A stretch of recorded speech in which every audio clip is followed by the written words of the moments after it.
This conference will now be recorded. So we're going to start recording immediately, but we're just going to wait another couple of minutes to make sure that everybody gets here and has a couple of minutes to check in. If you haven't already filled out your name on the Google Doc that Luke is sending around by the chat function on the GoToMeeting, please do. It's very important that we record everyone's attendance. And it's very important that we know if you wish to speak, that we have a list of speakers. And it's very important, obviously, for our own purposes to make sure that we know who is in this increasingly large chat room. So if you haven't already filled out the Google Doc, please take a minute or two before we start to do that.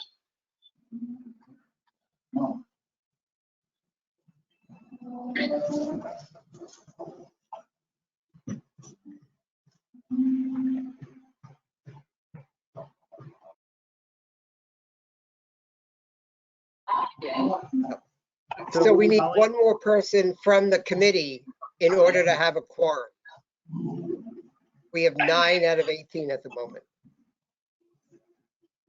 Colleen, if you don't mind, can you leave your microphone on mute? Do you want me to leave it on mute? Just until you're ready to talk. Okay. Thanks.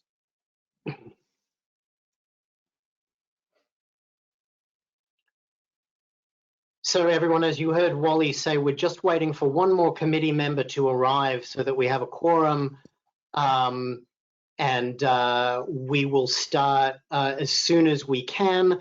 Just so that everybody knows that there are 44 people currently on this call. That is a large number of people to be managing, so please do everything that you can to keep yourself on mute until you need to speak.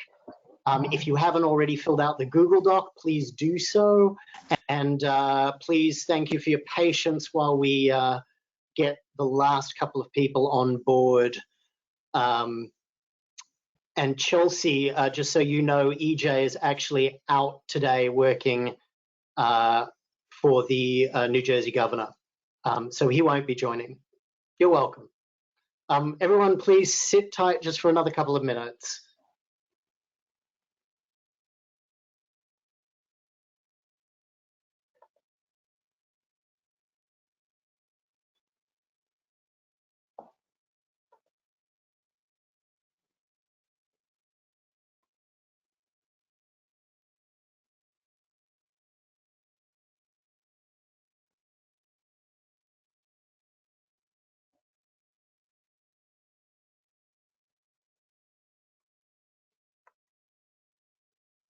Hi, So everybody. I believe we now have a quorum, is that correct?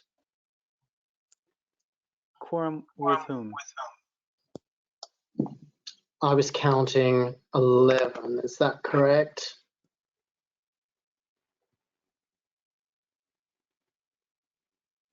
I count 11 as well. Okay, great. Can I make one note? Yeah, of course. So we are at the limit for video spots. So anybody joining in is going to not be able to join in by video. You'll still be able to view and participate verbally, but you won't be able to share your webcam. We're at the limit. Cool. Good to know. All right, let's get this meeting underway. First, thank you, everyone, for being patient as we got together here. This is quite a feat to have 50+ people on the meeting. So I appreciate your patience while we try to do something that I'm not sure we've ever done before, but will probably be the first of very many over the coming weeks and days. For those of you who have just joined us one more time, there is a Google Doc that Luke has provided in the link of the GoToMeeting software in the chat section. If you could use that to put your name under the appropriate area, whether you're a public attendee, a committee member, or whether or not you are here to speak or not, that would be very helpful, as it will be incredibly important as we go through what is going to be a technologically challenging period. And Luke just resent that link. So thank you, Luke. And before I go any further, I've got to thank you, Luke, period, for A, being super patient, B, going through this hundreds of times already, and C, if this works in any way, shape or form, it will be entirely from your patience and good nature. So thank you. We have one item on the agenda tonight, and we will do that in the same way that we would normally do a Transport and Environment Committee meeting. My name is Sam Levy. I'm the Vice Chair of the T&E Committee. EJ is unfortunately unavailable to join us this evening. He is with the Governor of New Jersey working on their coronavirus response and therefore won't be able to join us. To the committee members, thank you for all getting here on time. And to members of the public, thank you very much for taking the time out of your day to join us. The committee will run in the usual way it does. We will hear a presentation regarding the proposal. That proposal is to install a protected bike lane on 6th Avenue from West 35th Street to Central Park South. The committee will then ask questions of the Department of Transportation as part of our standard operational procedure. Then we will go to questions and comments from the public, starting with the 6th Avenue Association, who will be the first to speak. We will then go to a business session during which only members of the committee will be discussing the matter at hand. Committee members, just so you know, we will be asking if we are taking a vote, we will do that by roll call as we would usually do. If a committee member wishes to speak, please raise your hand if you're on video. If not, we'll try to create an opportunity for those of you who are on audio only, both committee members and members of the public, to speak. Members of the public, if you are on this call or on video and you wish to speak, please go to the Google Doc and add your name that Luke has provided the link to. If for some reason you are unable to access or use that document, there will be an opportunity to indicate that you wish to speak when we open the floor, and we will do that at the end of the public session. Until you are called on to speak, I ask that you mute your audio per Luke's request. It's very difficult to speak and to hear when there's background noise. So please be patient as well as we get to you, and we'll try to do this as expeditiously as possible. So to that end, we have one item on the agenda tonight, which is a proposal to install a protected bike lane on 6th Avenue from West 35th Street to Central Park South. DOT is going to present that. You should be able to see that on your screen as they have been designated as a presenter. And I will mute myself for the presentation.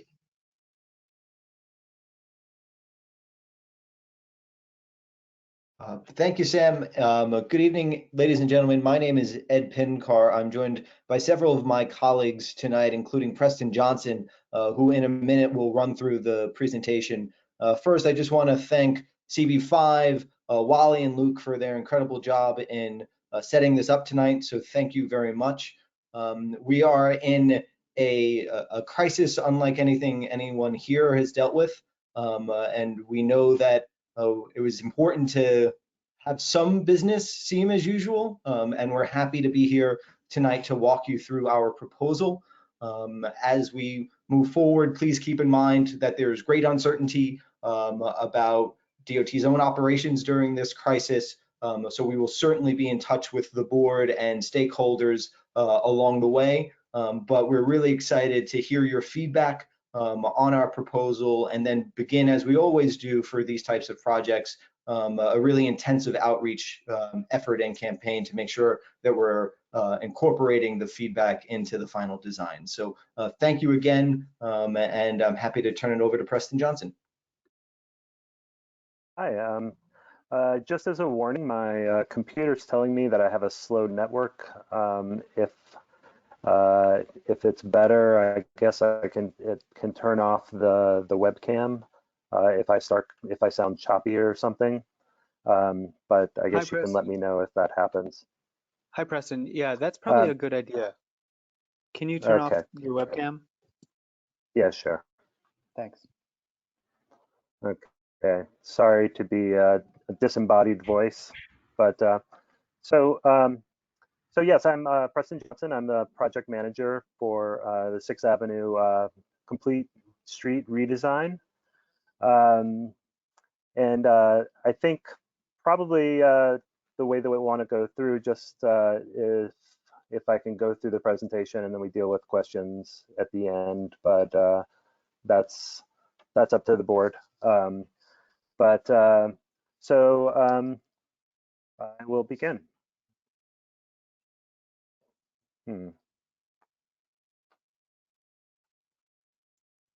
Okay.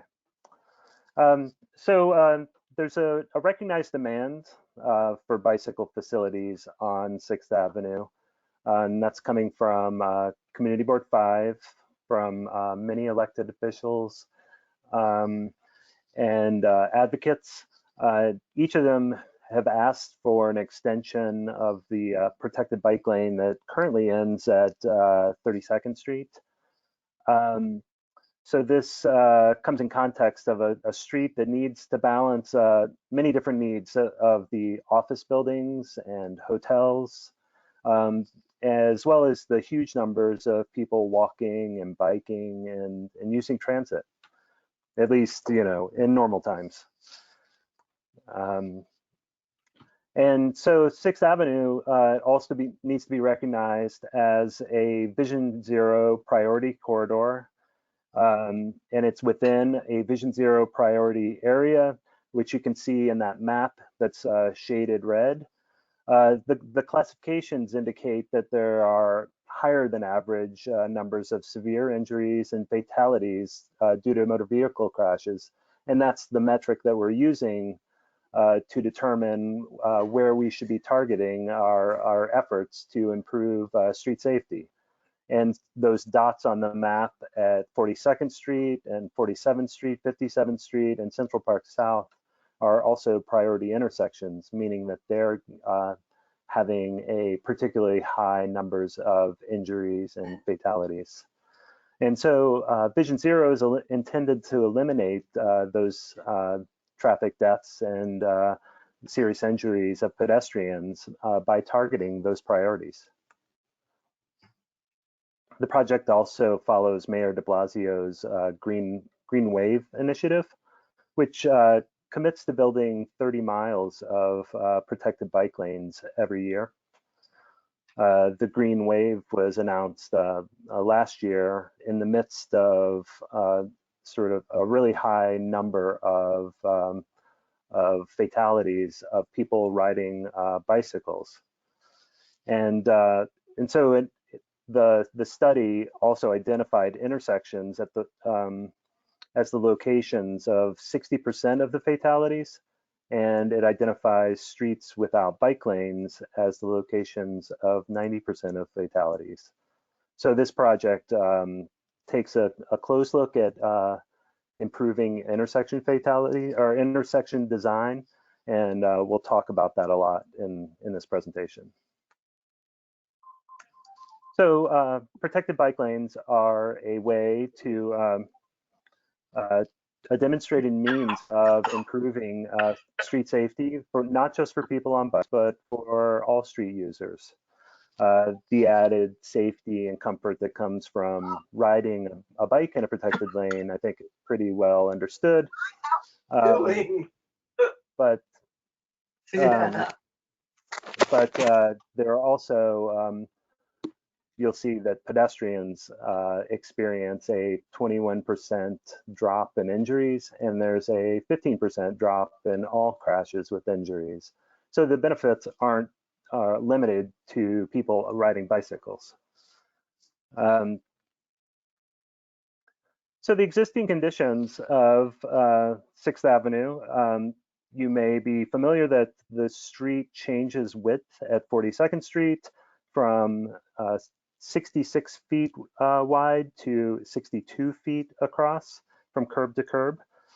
And you can see that change in the geometry reflected in the current markings, where south of 42nd Street, there is a bike lane, but north of 42nd Street, the street was too narrow to add a 5-foot bike lane in addition to all of the moving lanes and loading and parking.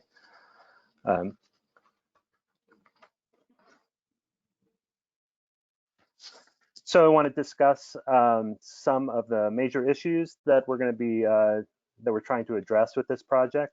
Primarily pedestrian safety. 6th Avenue, as everybody's aware of, has incredibly high pedestrian volumes.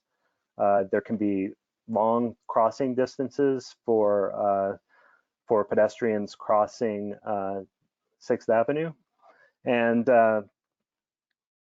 most are a large proportion of the injuries that come to pedestrians on 6th Avenue result from turning vehicles while pedestrians are crossing with the signal.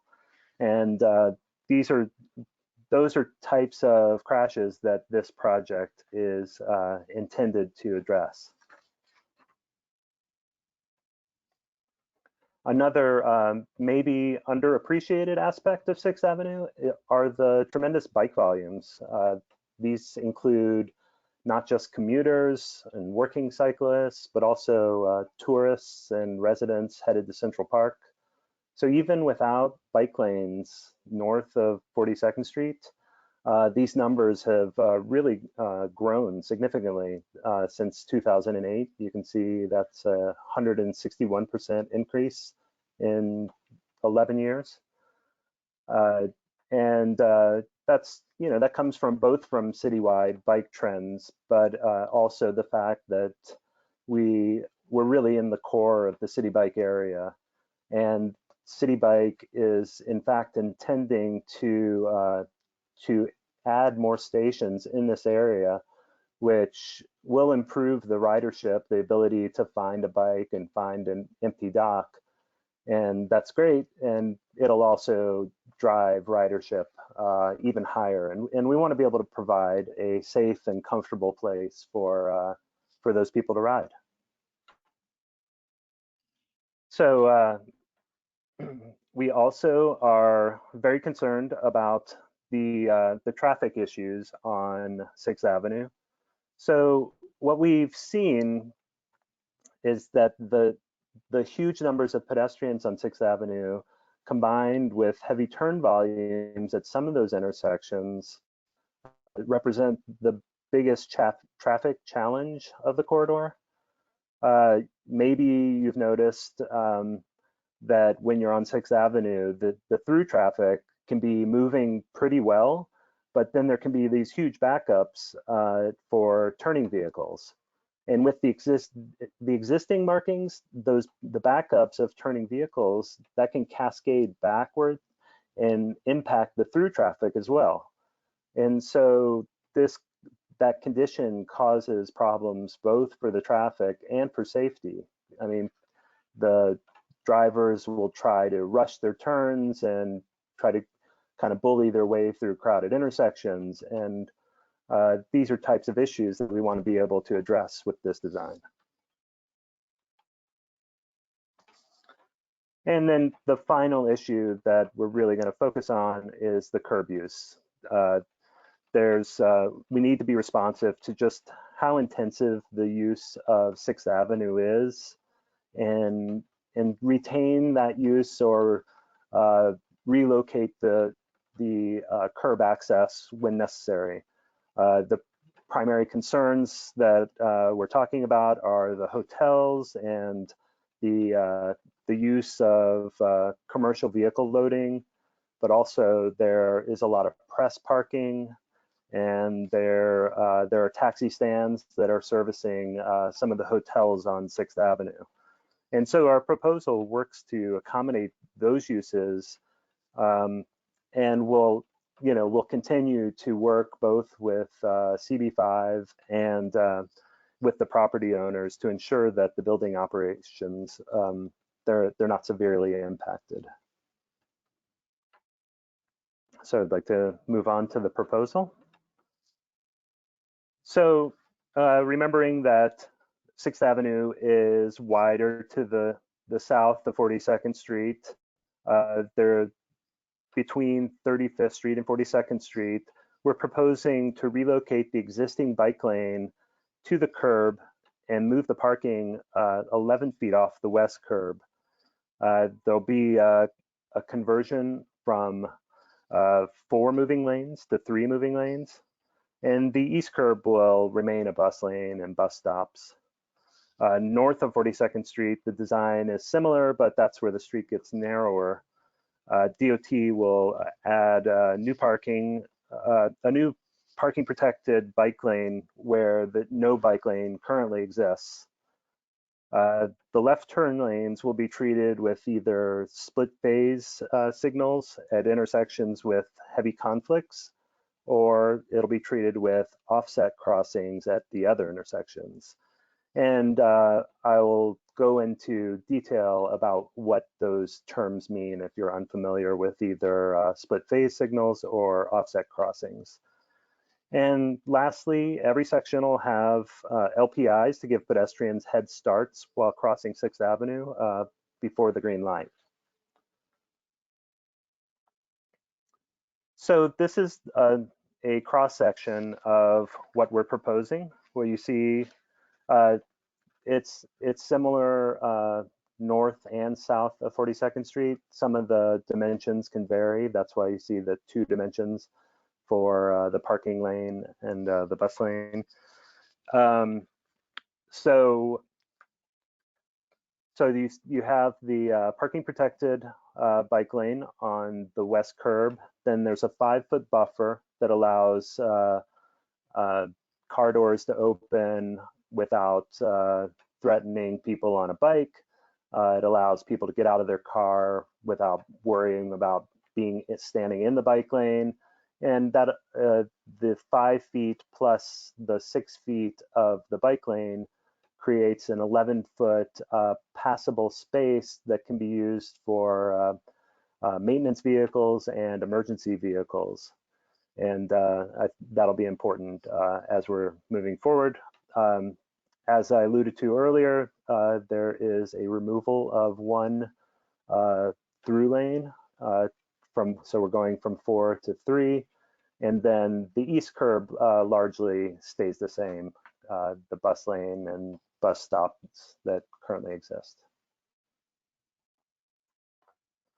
So each time that the DOT addresses like an intensive project, like a protected bike lane through Midtown Manhattan, we use models to analyze the project, and so that informs our design decisions. So as I was saying before, we have these different types of intersection treatments, whether it's an offset crossing or a split phase signaling with a left turn lane. And the way that we come to those decisions are analyzing the traffic volumes and the numbers of turning vehicles, the pedestrian volumes, the percentages of trucks and buses, as well as the parking turnover. And so, so what our analysis determined is kind of what I was saying earlier, how that these turning, how the turning vehicles were really impacting traffic flow as a whole. And then by improving the turning vehicle operations, that we can improve the operations of the street, even as we're removing a through lane. So this is a precedent of something similar with what we're proposing. This is on 2nd Avenue. What you see is the parking protected bike lane, the flush painted pedestrian island, the floating parking lane, 3 moving lanes, and a bus lane. And so the pedestrian island as you see here, is painted. It's not a concrete island, and that's similar to what we're proposing for 6th Avenue. That's something that possibly could be changed in the future, but as for 2020, it'll look like what you're seeing right here. So I want to go into a little more detail about the two different intersection treatments that we're talking about. There's I'll start with the split phase signal.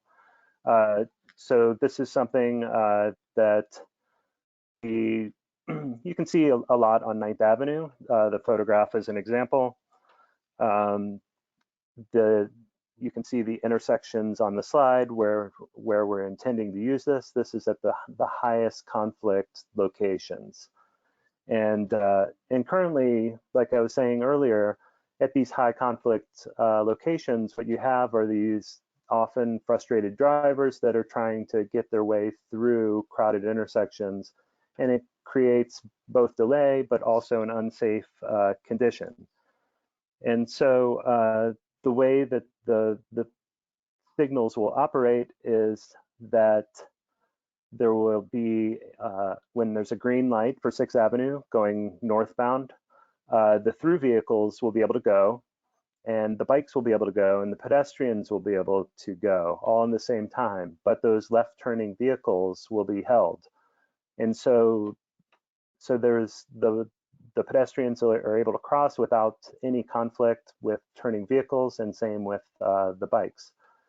And then the next phase of the signaling is that the bikes and the pedestrians will be held, but vehicles will be allowed to turn left.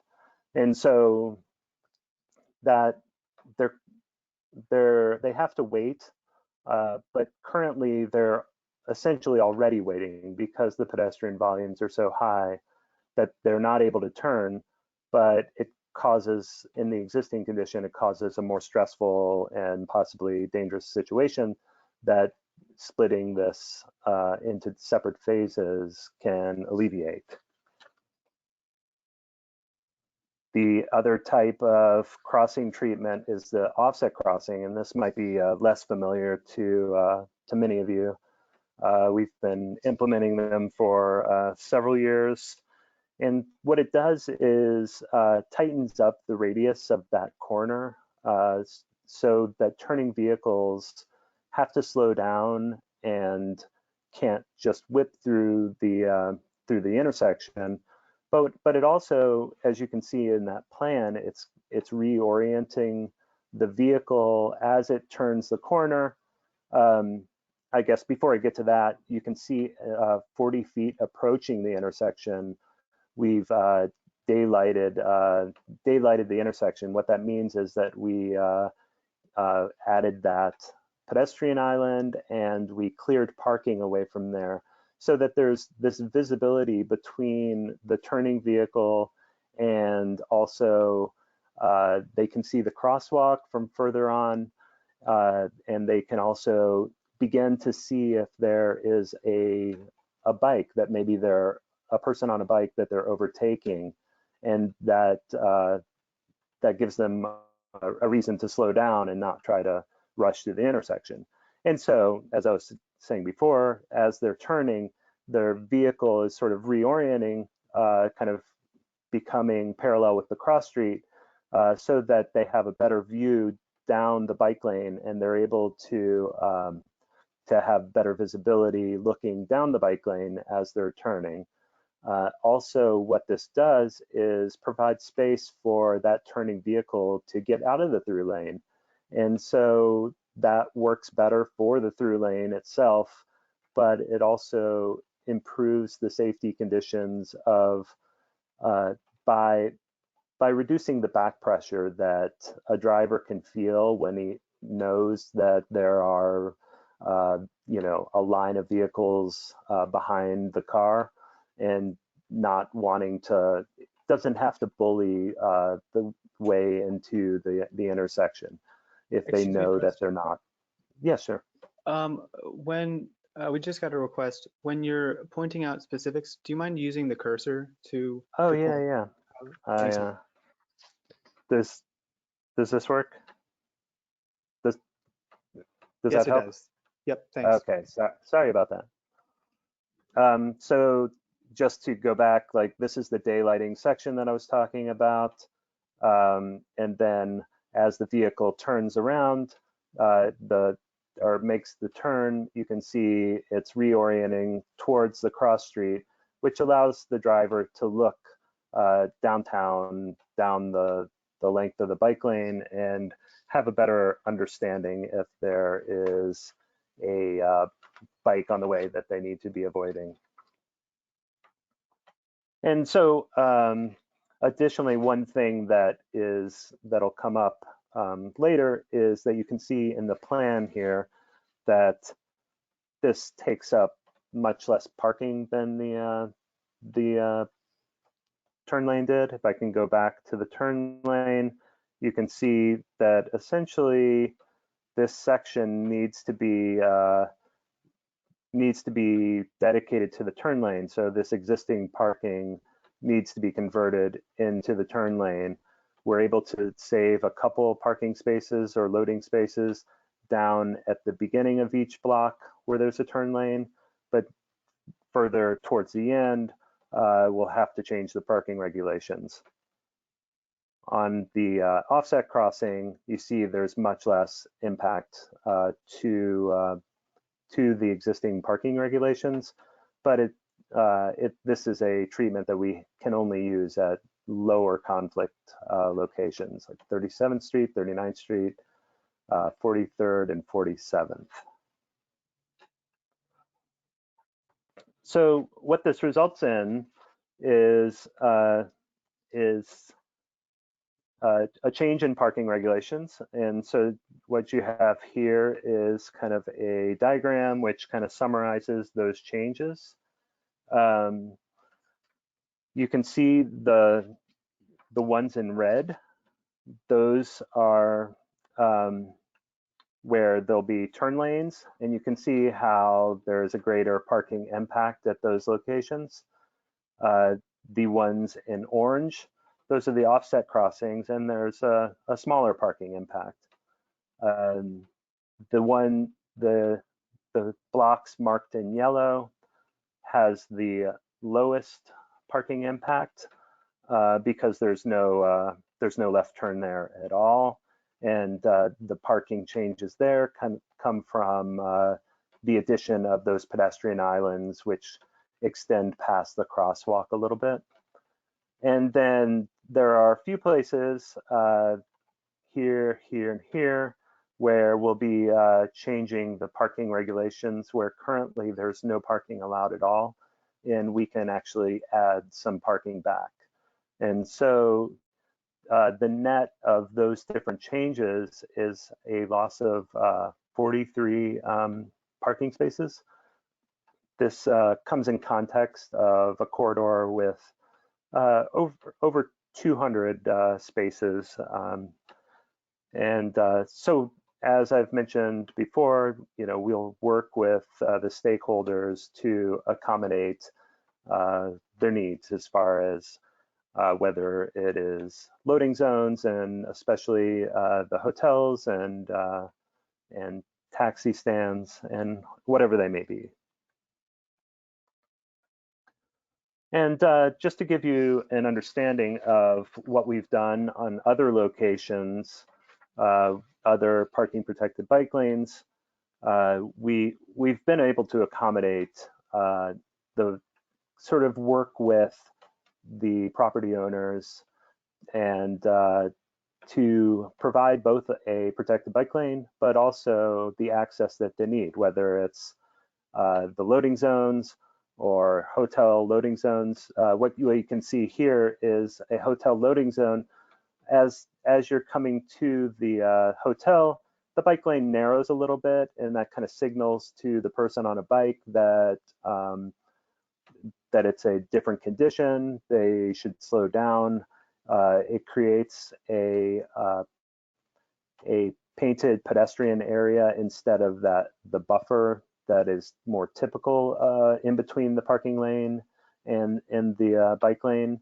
And so it's like this situation where the people can get out of the car, step into the pedestrian area, and then we'll also mark crosswalks that cross the bike lane to direct the pedestrians into just a few locations rather than kind of scrambling all over and kind of creating less predictable situations. And we, on the bottom, you can see an example of a taxi stand, and so that's another thing that we'll be working on, is making sure that we're providing the taxi stands. And I guess one last thing that I want to mention about the loading zones is that we can work depending on the needs to change the times of currently there's a 3-hour loading for commercial vehicles, and we can change that to a 1-hour if that's determined to be the best way forward as far as maintaining turnover and making sure that there are always available spots. So just want to wrap up, and thanks everybody for sitting through an unusual presentation. These are kind of strange times, but we hope to be able to make the changes to 6th Avenue, which improve the safety while maintaining the mobility and the curb access for the major buildings. Yeah, thank you. Any questions? Great, thank you very much, Preston, much appreciated. So we're going to do this slightly differently than I originally said, just because of the number of people on the call and the number of committee members who are on video. I'm going to start with questions from the committee to the presenter. But to do that, what I'm going to do is I'm going to go through the list of members who are in attendance and give you a chance to speak in the first instance. And then if you have follow-up questions or you want to come back, you can let me know by chat, I think is probably the most sensible way, so that we don't have people, because I've got 70 people on my video, so putting up your hand might be a bit difficult. So what I would like to do is start with the CB5 committee members to see if any of you have any questions, and I'll just go through in order of sign-in and just say whether you do or do not, unmuting your audio to do that. Preston, if you can leave your audio unmuted so that you can jump in, that would be great. So I will start with committee members, starting with James Dale. James, do you have any questions? I do not.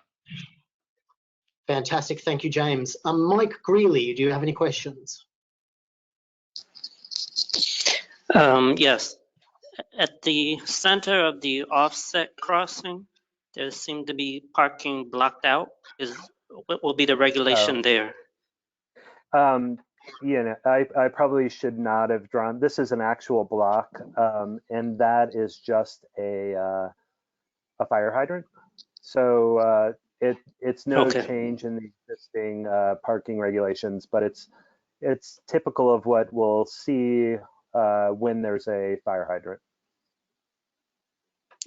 Okay, I thought it was some type of drop-off situation for taxis. No more than they are currently used as taxi drop-offs. Okay, that's all. Great, thank you, Mike. Matt Hartman, do you have any questions? No, I don't. Fantastic, thank you, Matt. Joel, do you have any questions? Joel Maxman. Yeah, yes, I do. Go ahead. Okay. My first is just a technical. So what's going to connect? You said this bike lane starts on 35th Street and the south, the further one ends on 32nd Street. Is that just, is there no connection, or is there a plan for a future one? There's an existing bike lane that goes through Herald Square. It's not, well, it's partially protected. So in the future, it's partially protected. Okay, all right, so we just continue to live with that one. In terms of, there are a few, you mentioned hotel crossings and taxi stands. The visuals that give in other places where there are hotels and loading zones like that, pedestrians frequently just walk straight into the bike path because there is nothing other than the green paint to tell them that they're walking in front of moving bikes, particularly when it's in the middle of the block rather than on a corner. Is there any plan to do something more protective, both for the pedestrian's sake and for the cyclist's sake?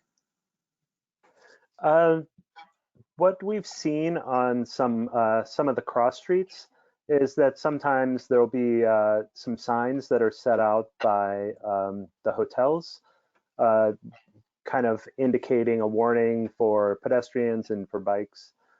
We don't have, I mean, we're not able to put signs in those locations. So, I mean, I think some of that is kind of worked out with the hotels. And Preston, if I could jump in. I was thinking more like some places we have. So go ahead, Ed. Sure. Well, you know, this is an issue that we are always examining and tweaking our design treatments. One thing that we're considering internally on some other projects, including potential proposals that we hope to get to the board this year, include some redesigned hotel loading zone treatments, maybe change the way we stripe it, change the way we color it. Instead of having it all be green, maybe we can do a little bit of a mixture to reinforce that you know, cyclists should be here, but that they are also likely to see some pedestrians. So we're always working on the loading zone treatment. And if by the time we're ready to implement this project, if there's something that we can add to it, we would certainly look to do so.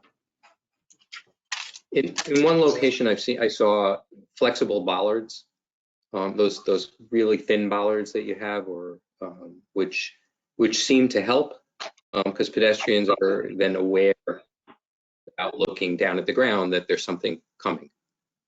It's a maintenance issue for us. We can't install the flexible delineators anything fewer than 11 feet from the curb because we have to make sure that sanitation is able to get their sweeping trucks and their snow removal trucks through it. Over time, you know, we certainly expect to move forward with some smaller equipment. And there are some individual locations where if we have a different maintenance partner, we might be able to do a more aggressive treatment, but that's the general constraint. Okay. Along here, Thanks, we Sam. might be able to put them in. That's Ted Wright, Director of DOT's Bicycle and Greenways program. Again, we're certainly aware of the conflict point, not only for hotel loading zones, but school loading zones, hospitals, theaters.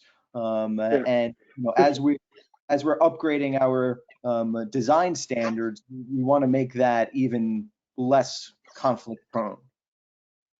What the good part about this design is that it actually is pretty wide, as opposed to some of the other stuff that's been happening in Midtown recently, which will allow for not only the flexible delineators, but a little bit more movement as pedestrians invariably will walk in the bike lane. That happens, you know, everybody's a pedestrian, even us bikers. So, you know, that's a positive here that we didn't necessarily see in a lot of it. Thank you. Joel, did that answer your questions? Do you have any additional questions? Yeah, not for now. That's fantastic. Thank you, Joel. Jordan Goldman, any questions? Yes, one question, and thank you, Preston, for that presentation. What was the number of parking spaces that we're going to lose again? 43. 43 out of, I think you said 200 or so? Yeah, over 200.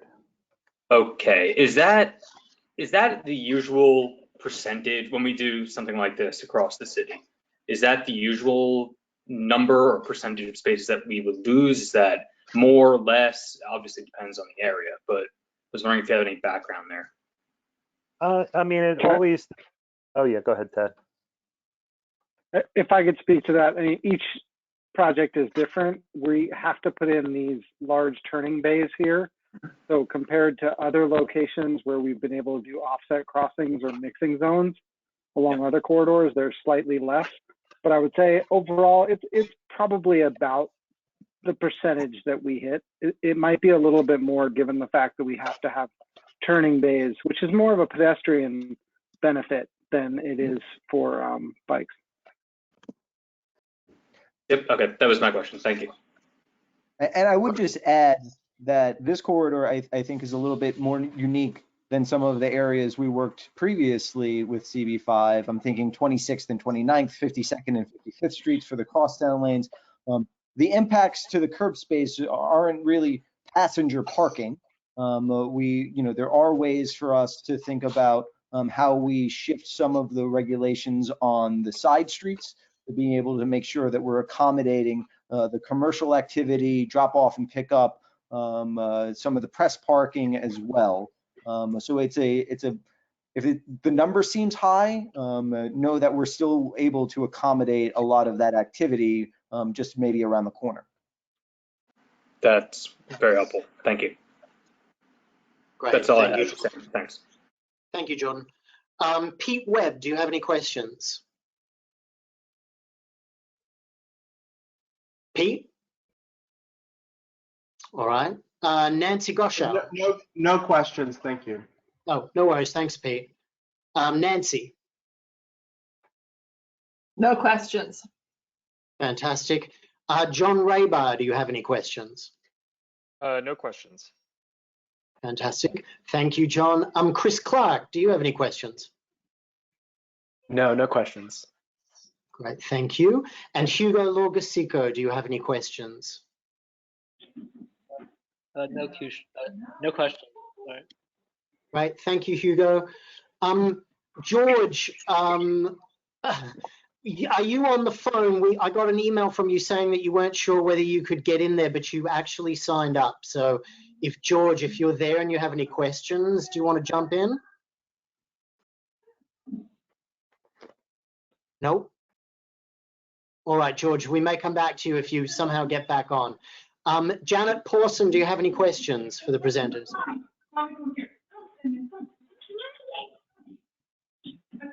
No, Janet? All right, and then finally, Jesse Lehman, do you have any questions at all? I wrote down 6. Oh, great. Actually, it's like 5 really short points and then 1 pretty big question. So I'll try to bundle the short stuff together and then follow up with the bigger question. Right. The short points, first I just wanted to thank the folks at DOT for this, and in particular, I wanted to thank you guys for prioritizing pedestrian safety. That is something that we as a board, I think, probably talk about more than any other aspect of the sort of hellscape on our streets. And in particular, I think this community talks a lot, this part of the community board talks a lot about pedestrian safety in particular, with overcrowded sidewalks, tourists, delivery cyclists, and all of the issues that are intersecting there.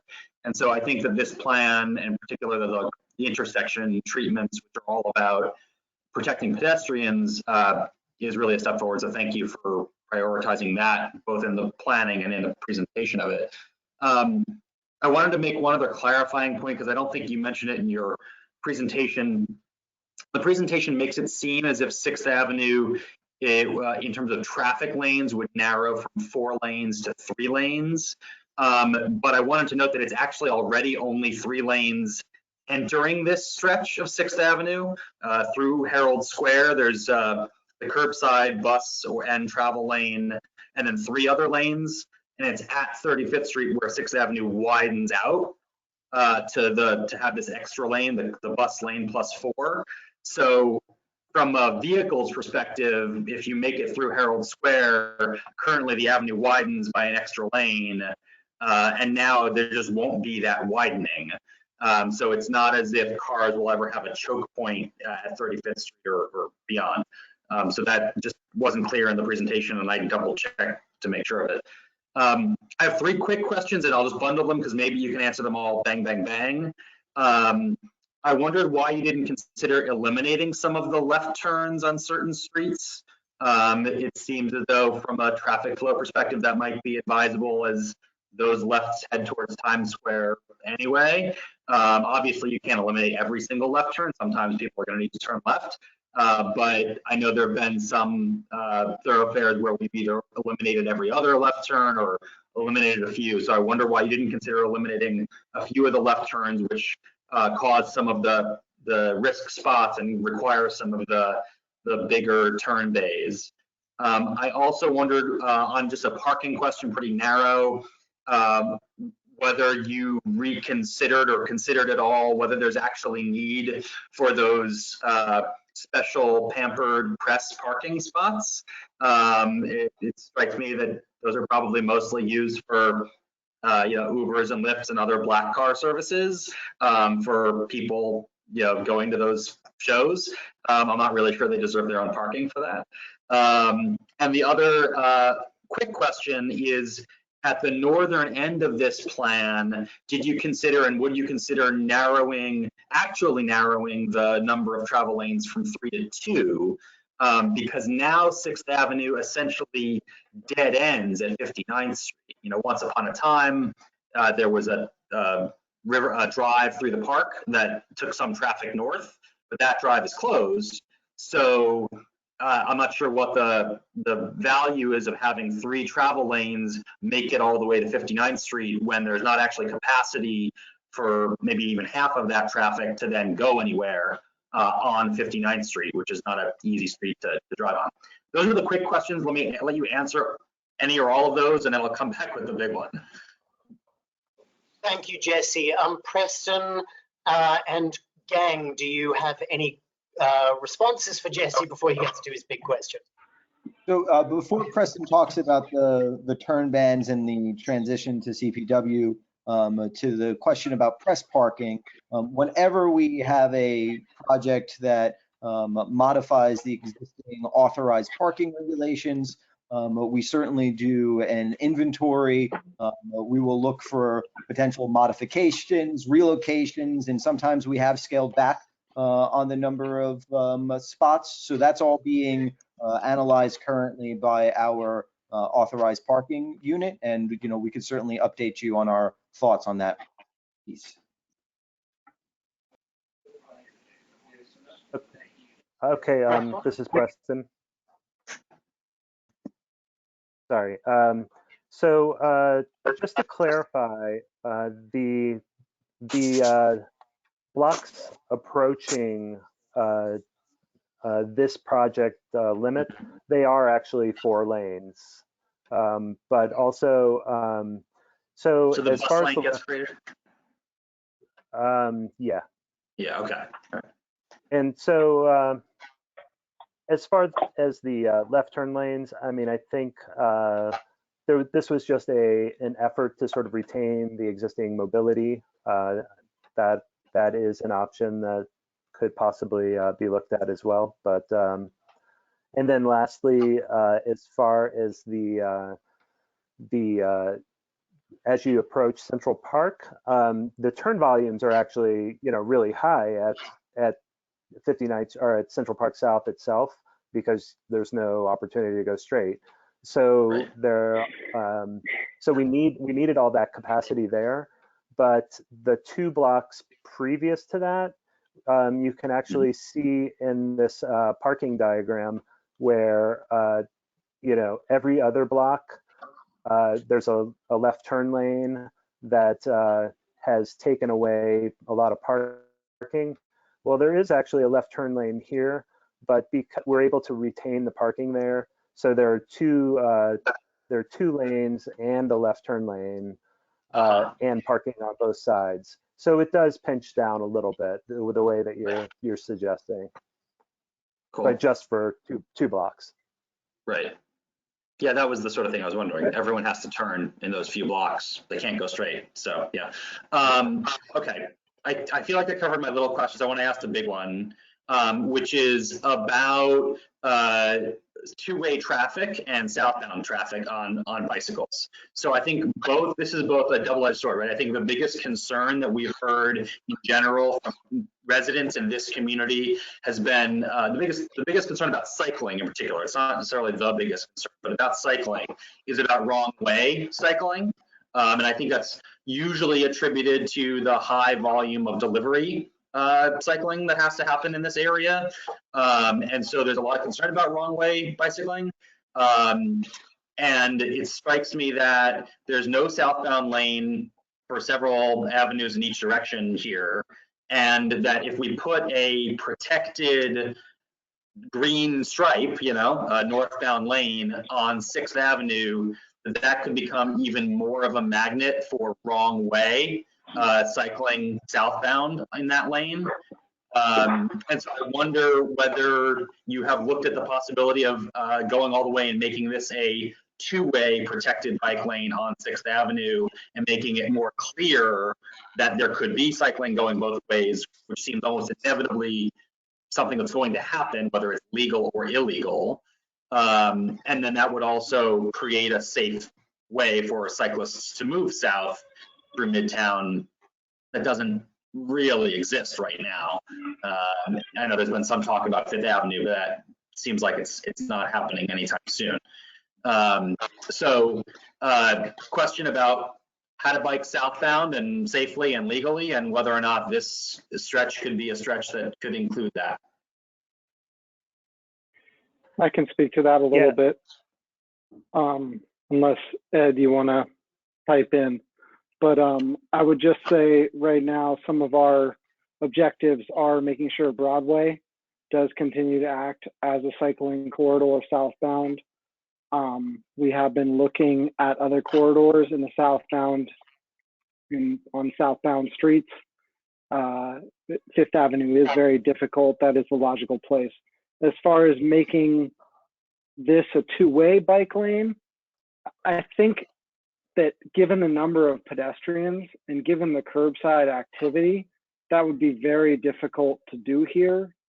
It's not something that we would be opposed to, and maybe in the future at some point, but the problem is with two-way bike lanes, they really do make intersections very complex, and that can make a situation quite dangerous, where we really the problem with Manhattan isn't necessarily the movements, controlling the movements, as much as just making sure everybody is aware of where everything is coming from.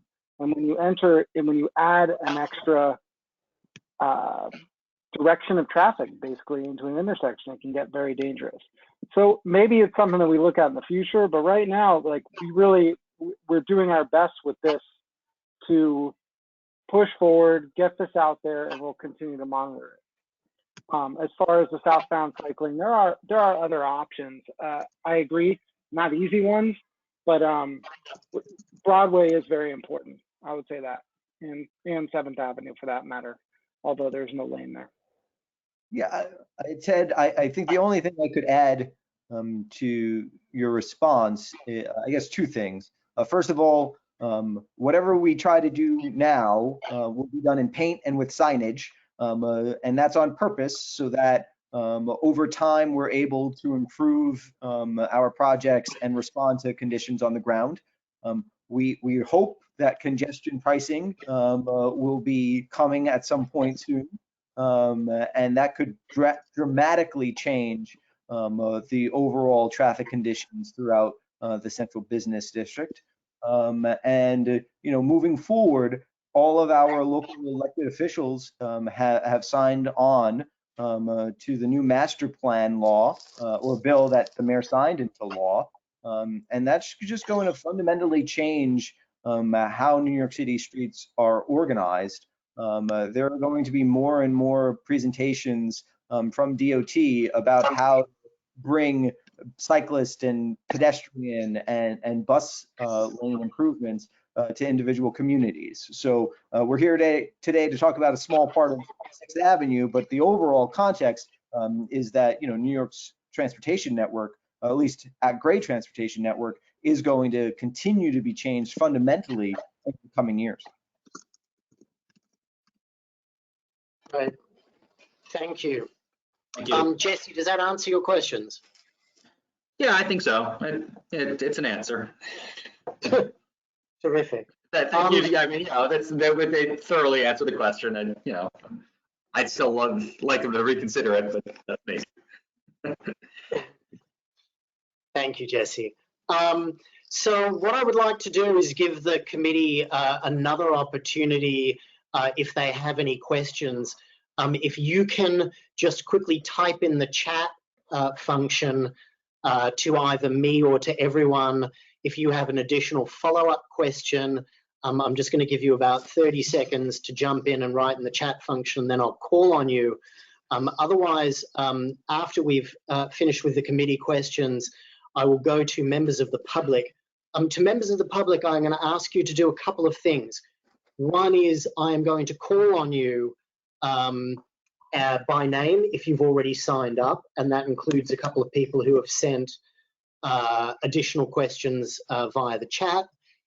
Second, I'm going to ask that if you're not being called upon, that you keep your mics on mute, and just the speaker who I've called upon use their microphone. And then third and finally, as we are approaching 1 hour on this call, I am very conscious of the fact that it is still taking up people's time, and everyone here is a volunteer. So I ask if you are agreeing with somebody who has spoken previously, simply to, when I call on you, to say that you agree. If you have additional pieces to add, you can obviously do that, but brevity will be much appreciated. My understanding is that teleconferences have a life cycle of not too long, as people start to zone out and not concentrate. So again, I ask you as I call on you, if you've already heard the same thing, just say that you agree with a previous speaker. Otherwise, you are welcome to speak. So I'm going to start with the members of the public, as I've heard nothing from the committee members, starting with Andrew Hyatt. Andrew, if you wish to speak, unmute yourself and go ahead. Yeah, hi. I'm guess hoping you could all hear me. We can. Cool. So yeah, I'll keep this pretty brief. So I'm a regular, I regularly bike, and when I want to go to Central Park, which is very often, especially this time when it's hard to go anywhere else. It's coming from the south. I live on 24th Street. It's very difficult to get to Central Park. It's very the section coming up to Herald Square is very nice on 6th Avenue. But after that, it gets very chaotic. So this is going to be a huge improvement for people wanting to go to the park, and especially because 6th Avenue, for those people like me who have City Bike, kind of the exact end of that path of where 6th Avenue ends is a City Bike station. So it's especially convenient for us to take the City Bike to the park and drop it off there. So yeah, this really looks good, and it really looks very helpful. Thank you so much for considering it and working on it, and I urge everyone to vote for it. Thank you. Fantastic. Thank you very much, Andrew. Much appreciated. Melody Bryant, if you want to unmute and say something, now is your chance. Hi. So my name is Melody Bryant, and thank you for letting me speak, and thank you, DOT, for this great presentation. In honor of Women's Month, I'd like to put in my 2 cents about the DOT's plan to finish the bike lane up 6th Avenue to the park. As you may know, there's a real gender gap on 6th Avenue, especially. Personally, I never take 6th Avenue beyond 32nd Street. That means if I need to go anywhere on 6th Avenue from above 32nd to maybe 52nd or above that into the 60s, I have to travel up 8th Avenue and then make my way east through Midtown traffic, which is often full of trucks who don't see me, or stopped cars on either side opening their doors into my path unexpectedly. I'm a really careful rider, but women only ride when they feel safe, and almost none are riding on 6th Avenue above 32nd Street because it isn't safe. I would never ride the painted bike lane up to 42nd Street. So for me, 6th Avenue effectively ends at 32nd. It's used, I've noticed, by men and what I call blood sport riders. If you want to address the fatalities on this corridor, and if you want bike riders who both feel safe and ride safely, you have to design for women. So this protected bike lane is badly needed, and I really like the design. It's just great to see this. I strongly urge the board to approve the DOT's plan for this lane from 32nd up to Central Park, and to do it as fast as possible with temporary measures right away until permanent ones can be installed. The corona pandemic has changed everything, and we really need it now. Thank you. Great. Thank you so much, Melody. Janet Liff, if you would like to unmute and speak, please go ahead. Janet? Hello. Yeah, ditto to what Melody just said. I think this is incredibly exciting. I don't know how long many of you have been on the board, but I've been part of this, been advocating for this for a very long time. And I think it was 4 or 5 years ago that CB5 passed a resolution asking for this study. So this is incredible, it's exciting. And as DOT said in their presentation, it really addresses a plethora of issues on the street. And I guess a question, also 6th Avenue does happen to be a speedway. So hopefully, because it is a dead end and there are times when there's a lot of excess road capacity.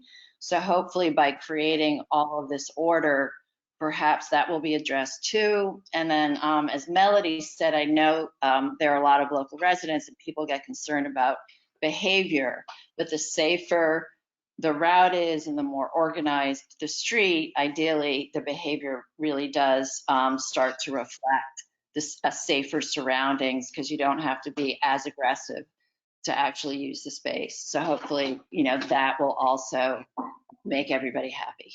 And very exciting, and thank you, DOT. Great, thank you, Janet. Next up is Ryan Smith. Ryan, if you're there, go ahead. Great. Thank you so much for letting me speak. This is a great presentation. Just to echo what Janet said a little bit, I want to thank CB5. I know, several of you on this committee, Jesse certainly, Mike Grilly, so many others have been on this for, 6, no pun intended, years plus, asking for improvements to Central Midtown. So this is really wonderful. I think many of you know that, there are a lot of us who volunteer with Transalt who had time to collect 20,000 petition signatures to get Central Midtown safer for people walking and biking in that time. So this is just wonderful to see. My only question, just as someone who lives uptown and will be using this route to connect into the park, not only for biking, but for walking back up to where I live from your district. I'm wondering if DOT can give some sort of, more specific timeline on when we're going to see the southbound connections filled in. Just because, as you know, the park loop naturally comes right out onto 7th Avenue. 5th Avenue goes right down from, East Harlem, the Upper East Side, down through. And these are going to be important connections going down the other way. I know this was already addressed a little bit, but it would be great to just hear a little more on that. Because I should also point out, that was included in the letter from the elected officials that was referenced in the presentation as well. Preston or Ed, if you want to answer the question about the timeline, go ahead.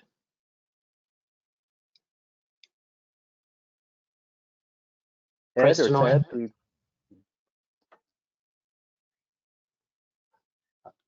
I'm not. Yeah, this is Preston. I'm not certain exactly when we would be able to look at 7th Avenue. I think Ted would probably have a better, or maybe Ed, a better idea of when that might be coming.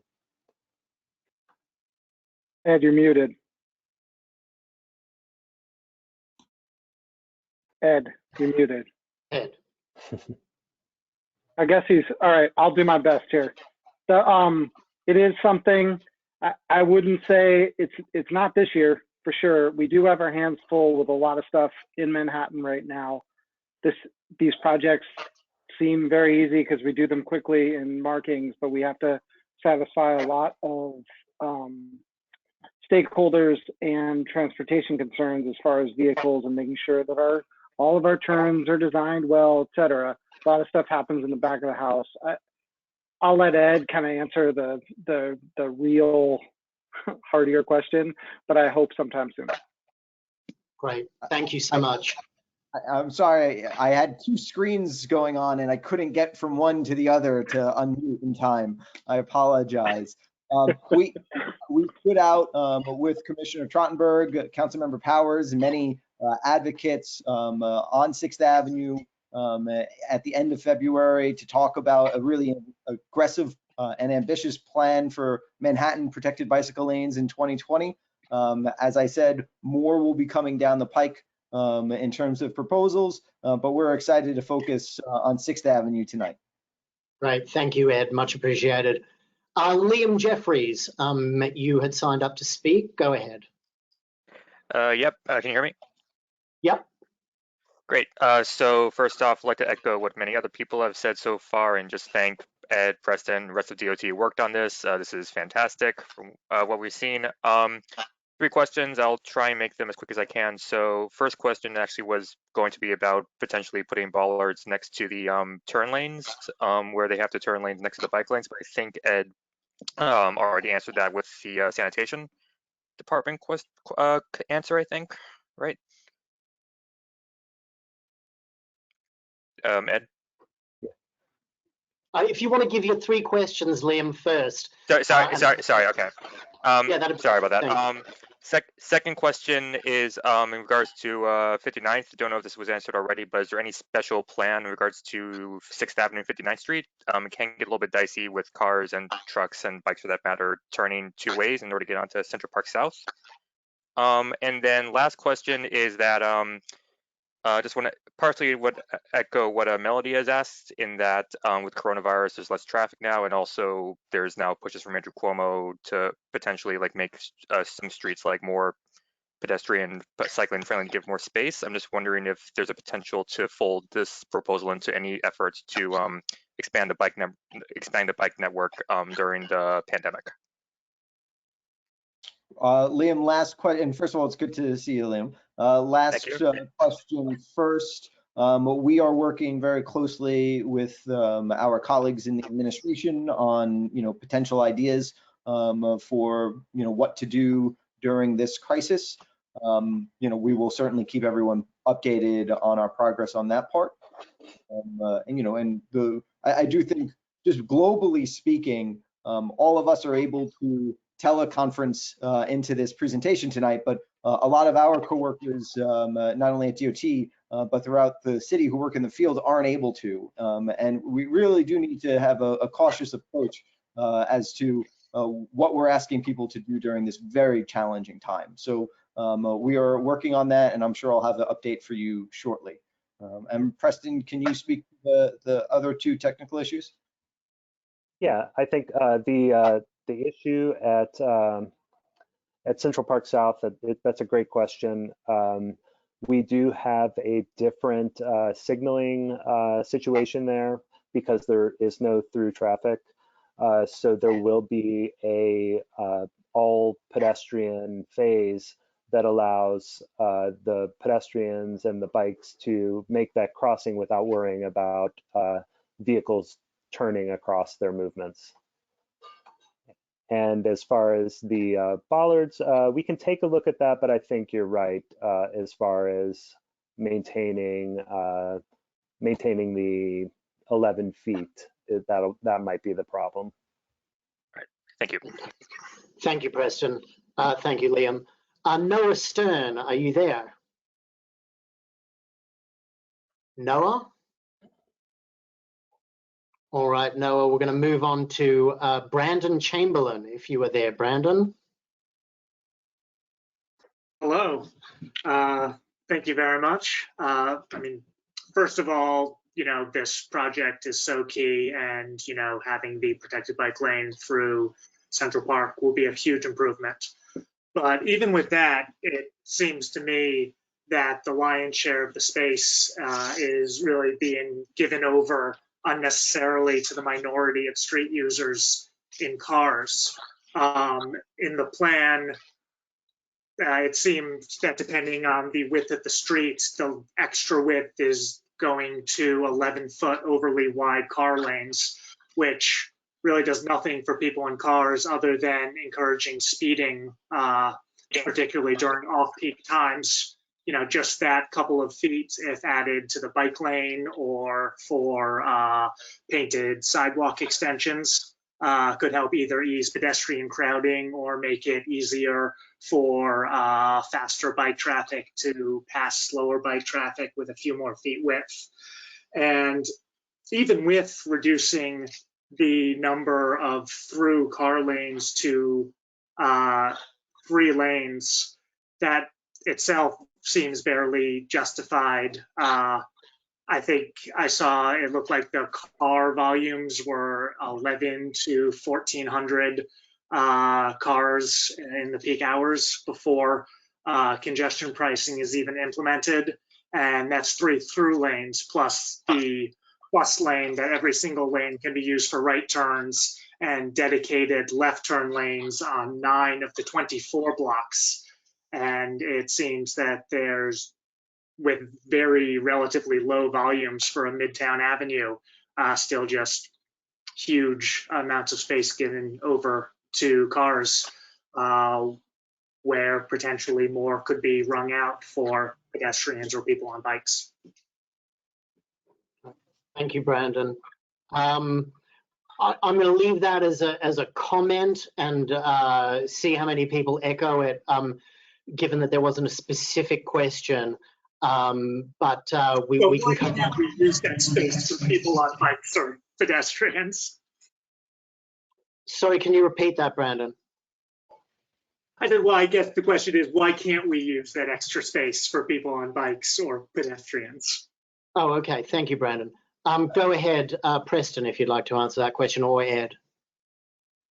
I think sending a balanced plan that takes into account not only pedestrians, but bus operations, bus riders, cyclists, and motorists. Please keep in mind that there is a tremendous amount of curbside activity that occurs on east and west sides of 6th Avenue for the local businesses and property owners there. So, you know, we have done, I think, achieved some great success on projects with similar designs on the other Manhattan avenues, and we're confident that this is the right place to start with. But as I mentioned earlier, certainly moving forward, we always will look at the opportunity to come back and potentially tweak designs. Right. Thank you. Thank you, Ed. We still have about 9 more speakers to go. So once again, I would reiterate that you keep it as brief as possible. Andrew Rosenthal, if you are there and wish to speak. Thank you. I'm here. So great presentation, Preston and Ed. Thank you very much. I'm very excited and ask the committee to vote for this. One specific question, and I don't think anything addressed it today, was 6th Avenue is one of the few places in the city where we have these unusual pedestrian corrals. I'm thinking right around Radio City, where pedestrians heading east and west have to detour to mid-block to cross. Is there any thought of changing those and allowing pedestrians to head straight across on 49th or 50th right by Radio City there? Yes, actually, those will be changed. We're planning on making that change. This is something that we've been talking about and been looking at. It is more difficult, but it is something that we would like to do with this project, but no commitment right now. Great. Okay, and if I have a follow-up question, is there a reason why switch those mid blocks to the right place on the intersection? Something that an agency we would like to do, but it is difficult, and I don't want to commit to it right now. Maybe Ed can say more. I think what you said is perfect, Ed. Okay, and follow-up question is there a reason why we can't put orange cones and have a bike lane tomorrow while we're waiting for this more permanent infrastructure?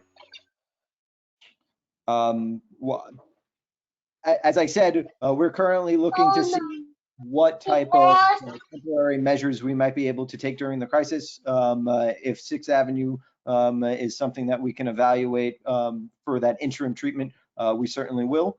And we'll have to see where we come. But it does take a tremendous amount of resources to do a temporary bike lane on one corridor, let alone several throughout the city. Thank you. Thank you, Ed. Thank you, Andrew. Jason Fromowitz, are you there and do you have a question or comment? Yeah, I'm here. Have a comment in support of the proposal. So up until the beginning of February of this year, I worked at 51st and 6th Avenue. When I started that job in 2018, I began biking to work, which I had done to my previous job, but I had to quickly stop. I realized it was really not a safe route for me to reach that office, and just arrived to work very stressed out, and decided that it didn't make sense as a commute. And that decision was sort of reaffirmed on a daily basis, looking at the dangerous conditions on that street. And in particular, recently, on my way to work in January, I witnessed a bike accident between a biker and a taxi, where the bike was under the wheels of the taxi, but fortunately the biker was okay. But I really feel, for looking at this proposal, I think this plan would make bikers like me and other commuters feel more comfortable using a bike to get to the upper portion of 6th Avenue. Great. Thank you very much, Jason. Bill Amstutz. Bill, are you there? Bill? Yes, okay. Oh, great. Thanks, Bill. Go ahead. I just wanted to share a quick anecdote in support of the protected bike lane. Last fall, I was riding up 6th Avenue as part of my regular commute, and I noticed in front of me a mother and a daughter, probably early teens, riding up in the 30s up 6th Avenue in front of me.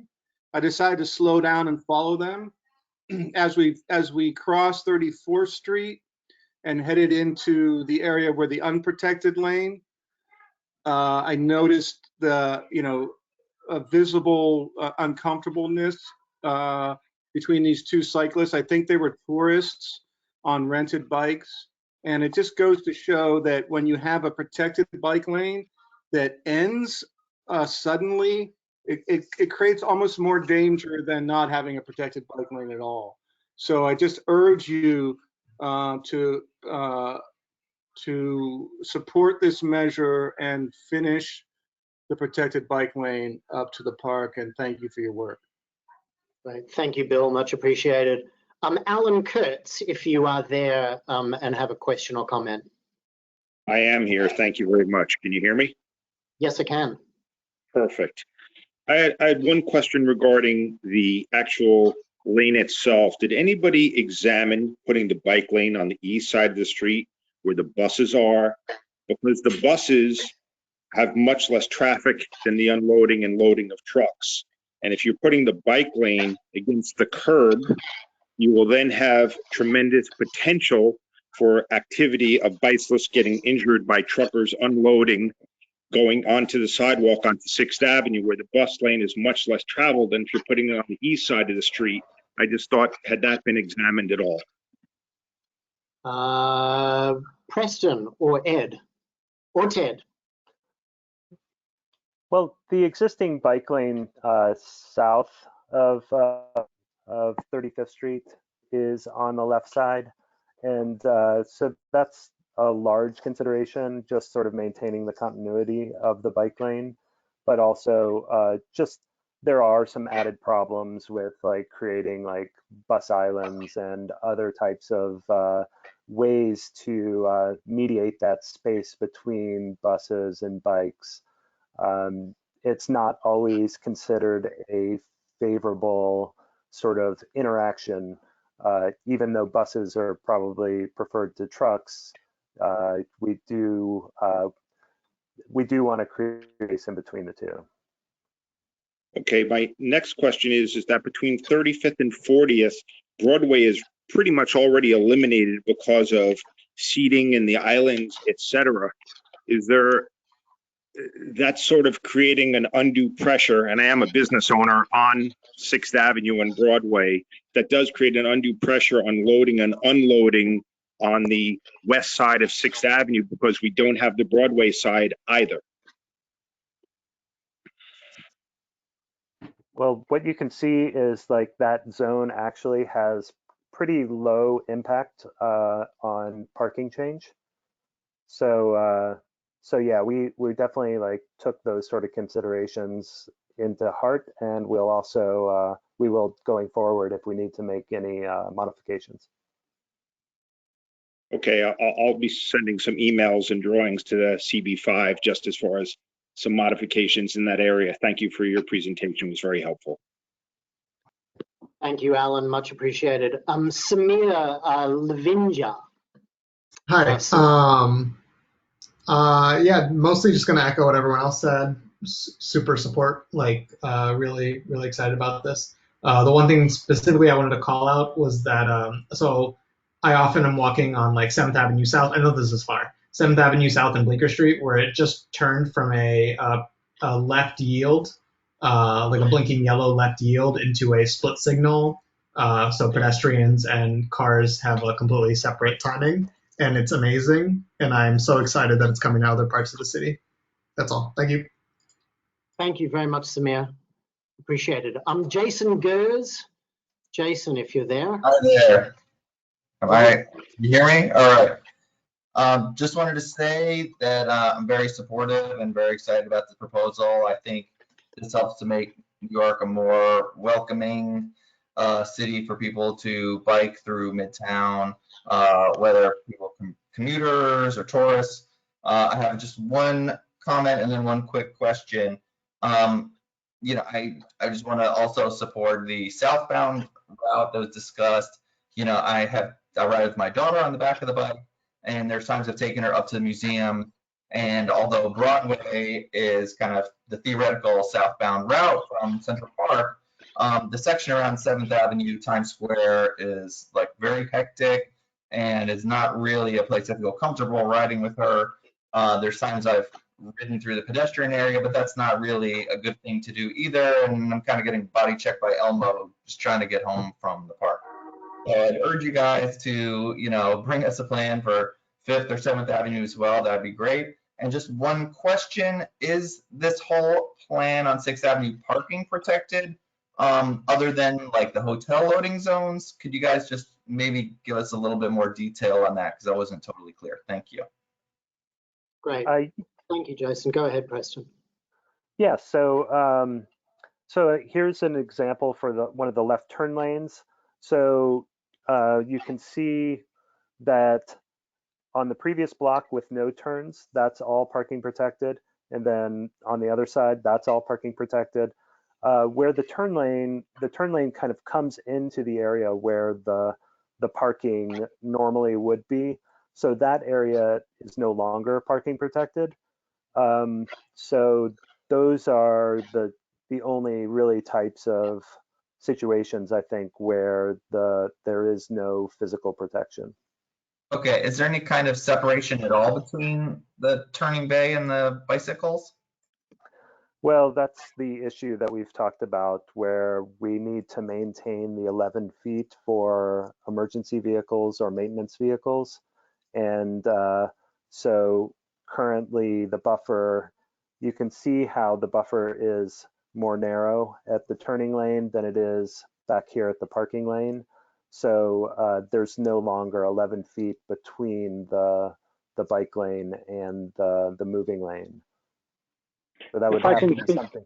Yeah, go ahead. I'll speak to this real quickly, Preston. Just from an agency perspective, we're working really hard on getting smaller maintenance vehicles with Department of Sanitation and making sure that we're doing the best we can on providing these spaces, putting out barriers, and people can get in there and clean them. Right now, it is not available to us, but we would like to put up flexible delineators there sometime in the future. But right now, this is what we can do given our resources. I wonder if there's like a low maintenance solution, like over by like 2nd Avenue, 13th Street. You know, those kind of intersections have like 45-degree angle, like black and yellow bumps. I'm wondering if those are vertical, if an ambulance can drive with the tires on either side of it and it not be disruptive. But that's the last of my comments. Thanks. I think the difference here is we actually have to put in the left turn lane to accommodate the large numbers of lefts.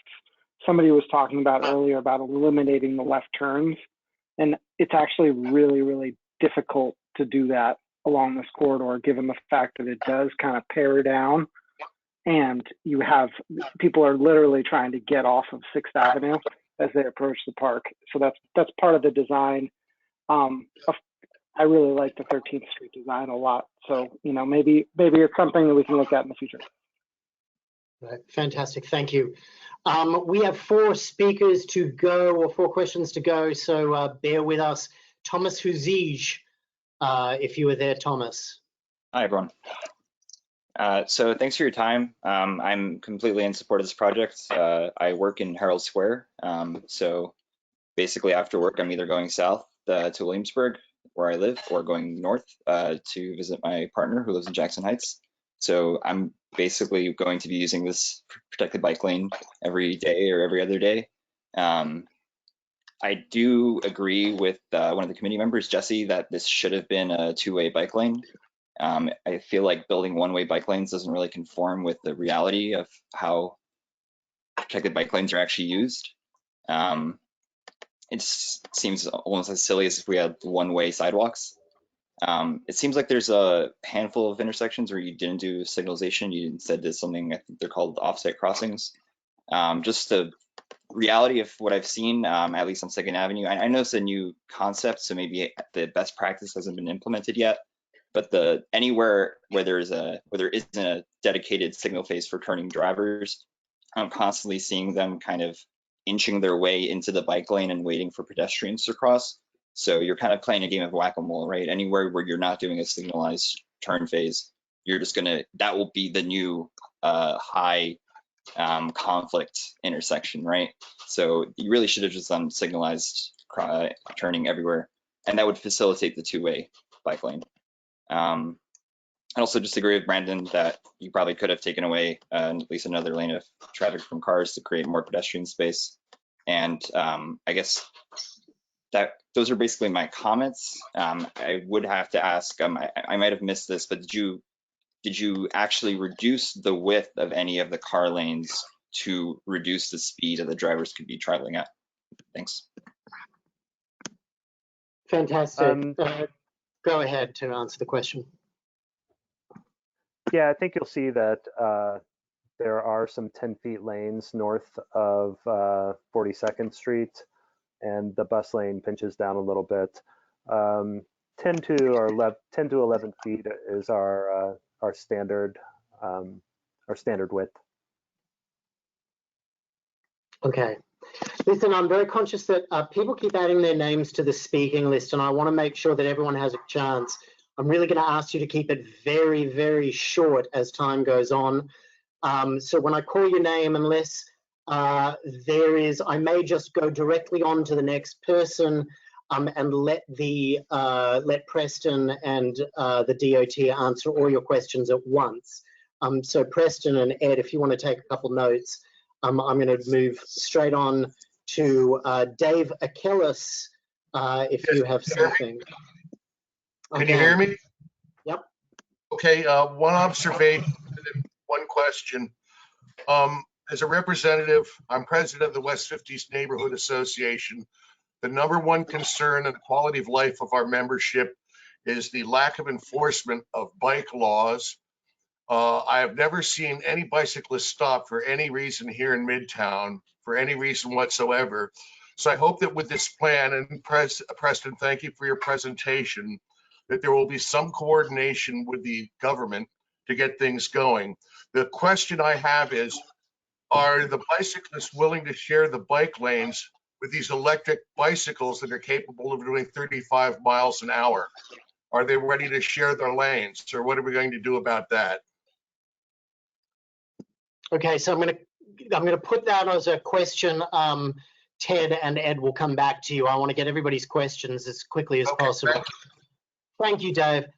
David Warren, you have a question or a comment? Yes, hi, good evening.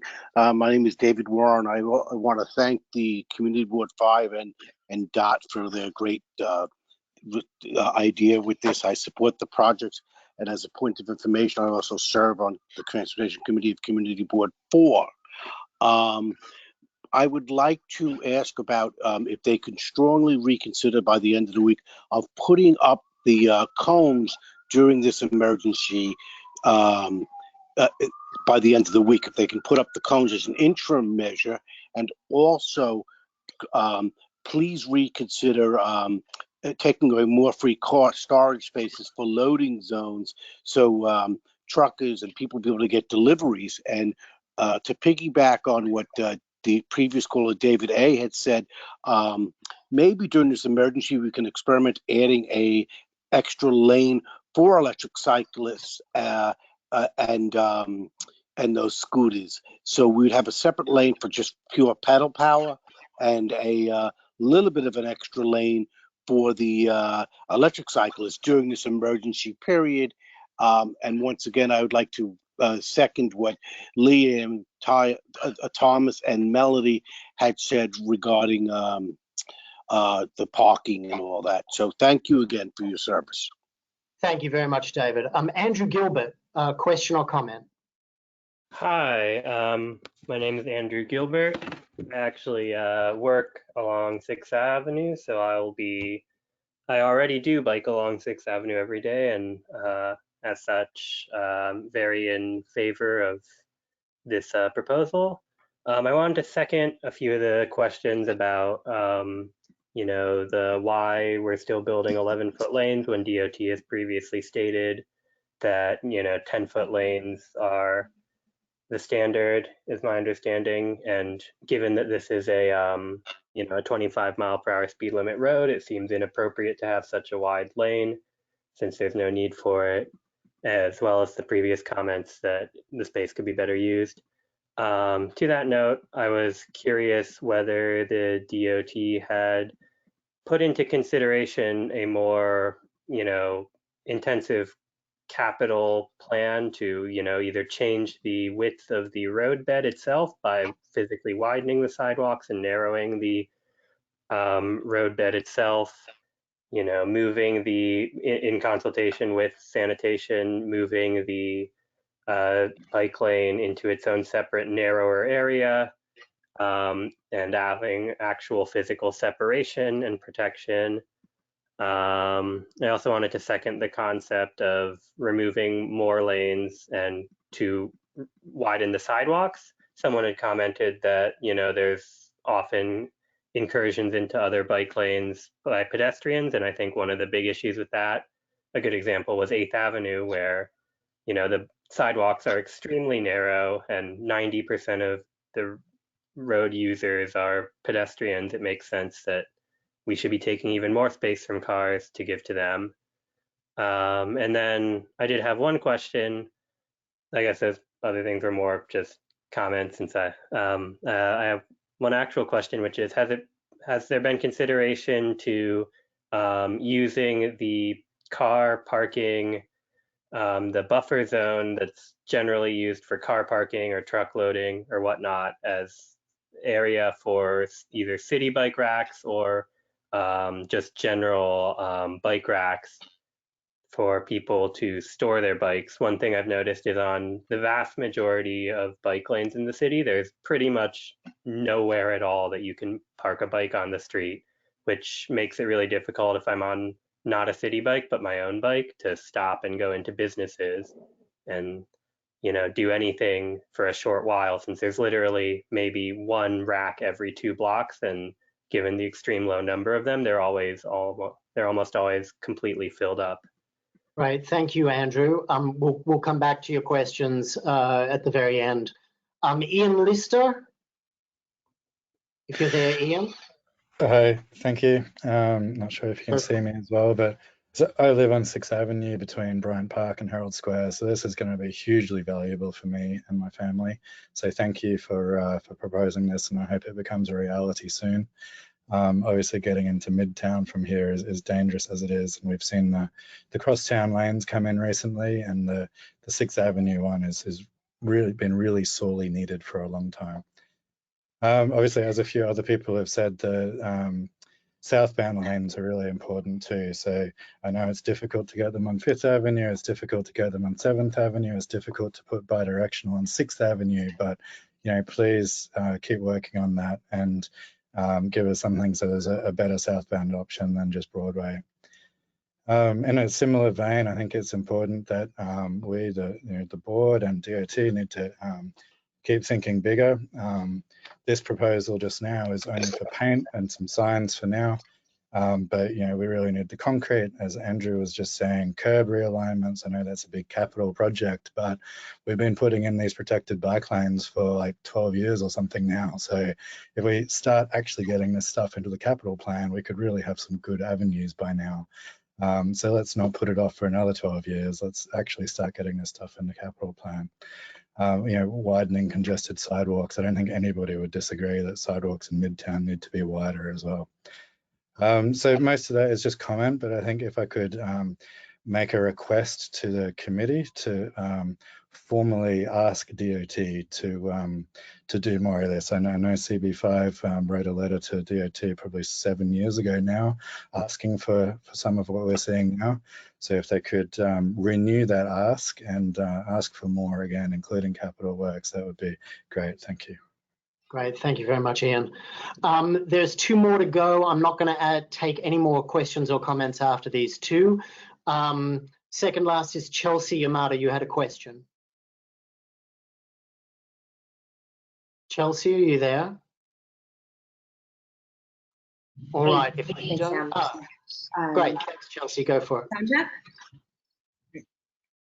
Just wanted to draw attention to slide 17, please. Question about that. Do you want to ask the question? Slide 17? Sure.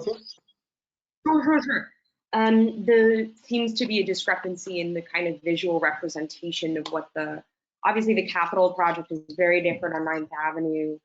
But I was wondering, the graphic, the rendering doesn't seem to reflect what's being depicted in the image. So I was just wondering if slide 17 could be shown. Preston, can you show us slide 17, please? Is that the one you're referring to? As far as, yep, the split phase renderings, I think we see this on 9th and somewhere also on 7th Avenue, perhaps on 8th if I'm assessing this correctly, but I know that 9th in the picture has a concrete delineation. Obviously, this is part of a capital plan, but we're not going to be seeing as much, just looking at the sketch right below, a lot of, so I don't know what cross street this is, but it seems where these split phase signal treatments are, we're not going to see that outer more pedestrian island, which is clearly depicted in the 9th Avenue rendering. How can we continue to advocate for that? If it is not going into concrete, is there a way we can put it in for pedestrians who are crossing? Do you guys see what I'm saying? I'm sorry, I'm not really sure how to describe without knowing what cross street that is. But wherever there's this left turn bay for vehicles, there's typically a refuge island as per the 9th Avenue design. So it's a very misleading use of that image there. I'm very confused. So Preston, before Chelsea, you go on, I'm going to give Preston a chance to answer that question directly and the others. And then we have one last person to speak, and that's Andy Gottesman. I want to make sure he gets a chance to speak. Preston, do you want to just walk Chelsea through the answer to her question and the other questions that were asked? Sure. No, the point's well taken. I think the difference, what you're seeing on 9th Avenue compared to 6th Avenue is just really a difference in street width. And you can see like the parking lane on the next block in the 9th Avenue photograph, how wide that parking lane is. And so like how there's that extra capacity to have both a turn lane and a pedestrian island that we really just don't have on 6th Avenue. And as well as remembering that pedestrian island needs to be feet wide to be ADA compliant. We currently have 3 feet in between the bike lane and the turn lane. So there just really isn't that width to be able to provide a new island.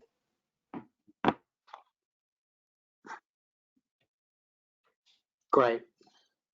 Thank you. Chelsea, did you have a very quick follow-up before Preston goes to the rest of those questions? Just how wide is the green bike lane portion compared to 9th Avenue in this proposal?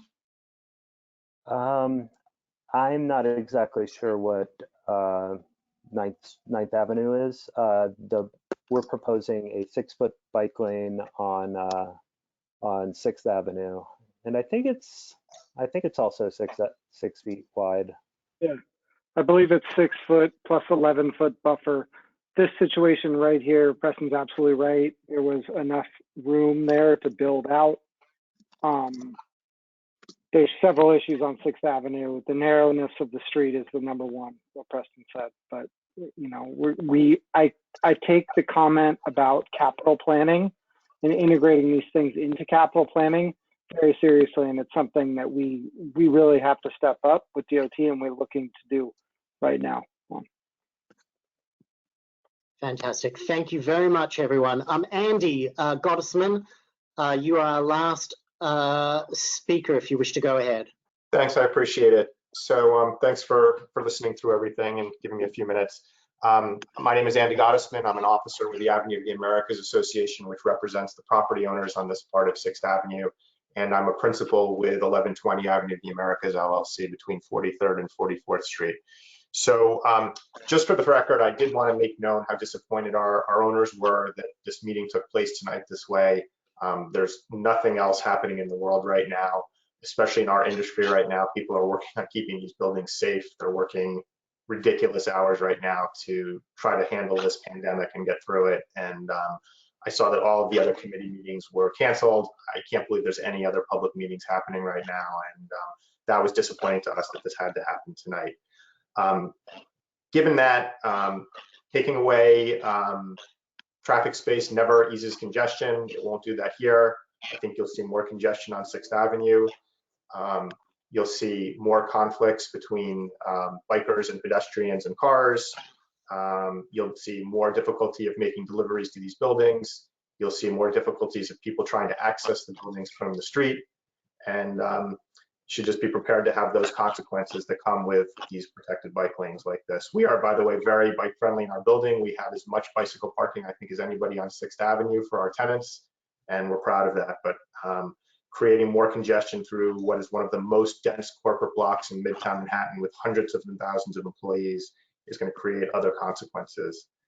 In any case, we hope that obviously you guys are going to adopt this plan, but we hope that as part of doing it, the community board will instruct DOT to meet with all of the individual property owners along this stretch so that they can explain their particular problems with loading zones. This area already has become a big problem with drop-offs and pickups for these buildings. These skyscrapers have enormous loading areas. All of the people who work in these buildings that spoke before, you get things, your offices are done, your businesses run based on those deliveries. And we would like to make sure that whatever can be done on the side streets off of 6th Avenue to help increase loading capacity and get rid of some of the conflicts that I've mentioned would be done. We've talked many times about street vendors. They're only going to add to this now as they are dealing with people on bicycles as well.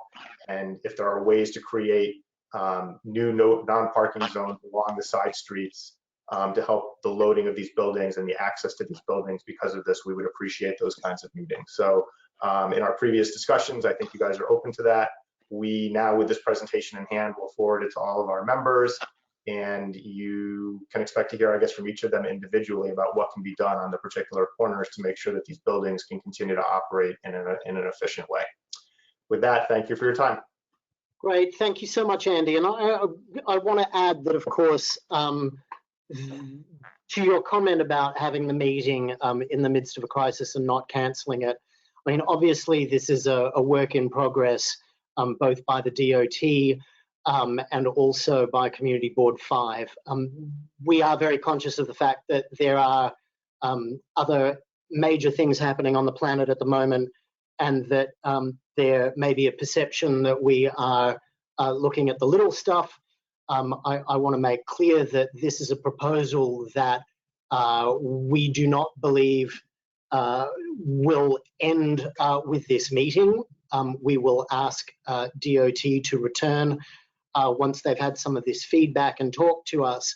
I think the important thing is to know is that, you know, other public meetings are continuing. Some have been cancelled. I'm very conscious of the fact that again, we don't want to make light of the current situation, but equally, this is an opportunity for the community to ask questions of the people who work in our city, and to keep things moving, albeit potentially slightly more slowly. But point taken. Thank you, members of the public. That was a lot of comments. I know that there are still 60 plus people on the line. I want to move to the committee session so that we get a chance to discuss it. Once again, I'm going to go through by name on the committee to ask if you have any comments. We are done with questions unless there's something specific, in which case you can address it to me. But otherwise, I'm just seeking your comments to the proposal of the protected bike lane as presented. And additionally, if you have other points that you'd like to make, now would be the time. So I'm going to go through in the same order as before, starting with James Dale. James, do you have any comments? I do not. Mike Greeley, do you have any comments? Can you hear me? Yep. Okay. Were they going to respond to the other list of questions from the public? I think we can ask Preston to hit the ones that didn't get answered. What were the, if you want to tell me exactly which ones were missed? Sam, it's Ed. I have a little bit of a list. Great. Well, I know Dave Warren. Give us those now. Dave Warren had asked about putting up cones at the end of the week. As I mentioned, that's currently under evaluation, not only on 6th Avenue, but throughout the city. So stay tuned on what steps we're able to do during the crisis. Dave Achilles had asked about a lack of enforcement. We do work very closely with NYPD. There are proposed upcoming changes to the e-bike laws up in Albany that would change everything. But for the moment, the e-bikes are technically still illegal in New York City. That is not going to be enforced during this crisis, and it could be changed by state legislation. Ian and I think several people had talked about concrete. That's obviously always something that we are going to consider, but we generally do start our projects in paint because we frequently have to go out and make modifications. And it's obviously much easier and quicker for us to change paint on a ground than to take out concrete that we just put in. And then I know Andrew Gilbert had asked about what can go in the loading zone space, the buffered area. We can't put the bike corrals in the buffer space if it were to result in the clear path being less than 11 feet. We can certainly think about the possibility of biking corrals, or maybe even adding or relocating city bike stations into the parking / loading lane along 6th Avenue. I generally do enjoy and prefer to try to put some bike share stations adjacent to protected bicycle lanes. It seems to be the right marriage, so to speak.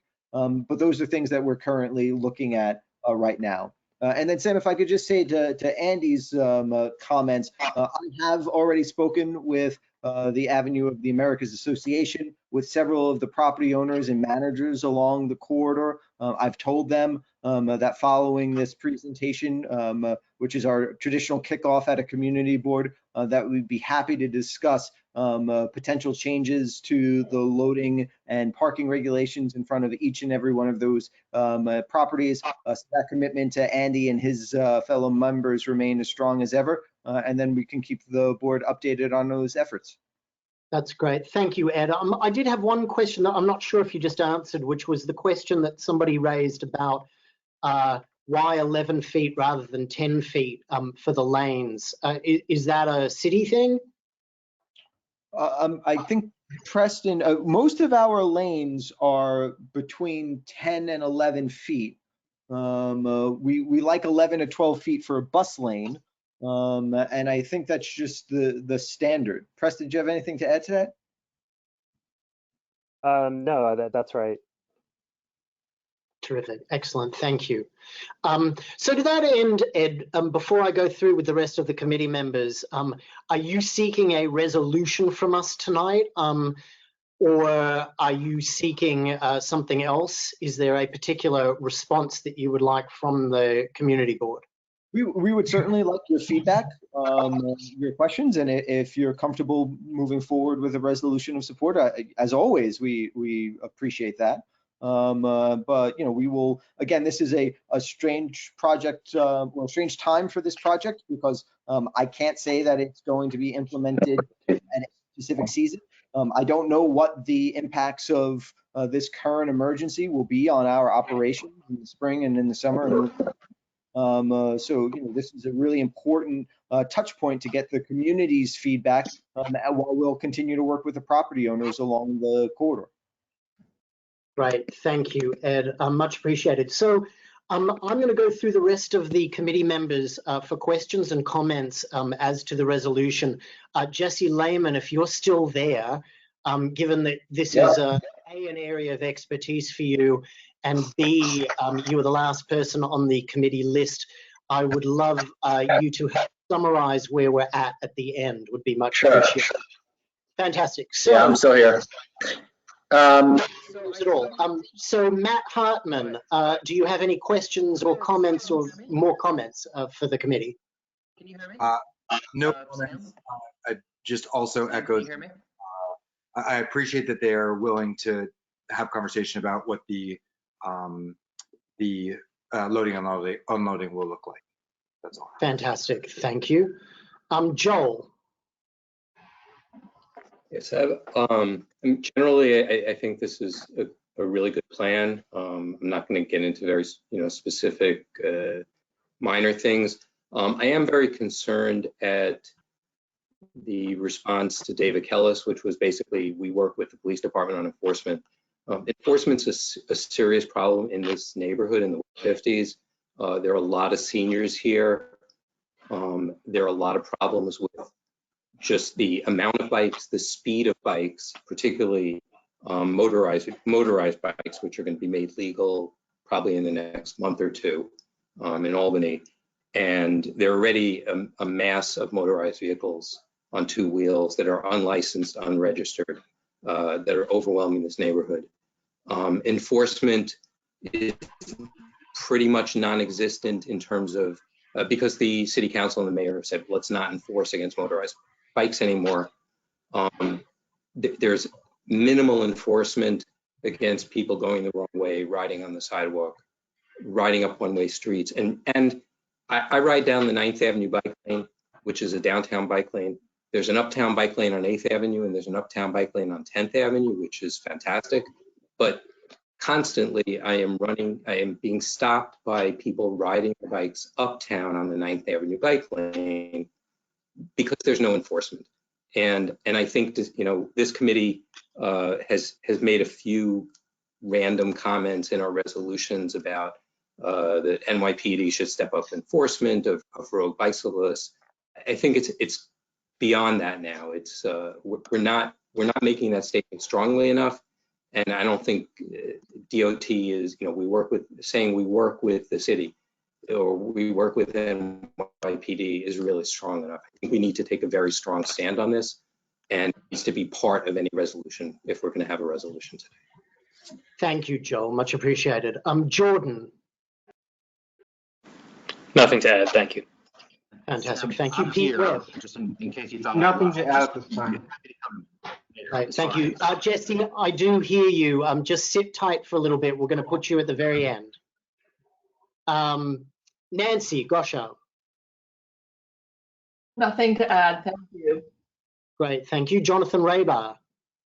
No further comments. Fantastic. Chris Clark, do you have anything? Yes, I just had one comment. I believe it was Ian Lister during the public comments section who suggested that we add something to a resolution, just sort of emphasizing our previous call on DOT to come up with a really rigorous and ambitious citywide plan. I know that's something we say all the time, but I think that it would do us some good to include language like that in this resolution as well.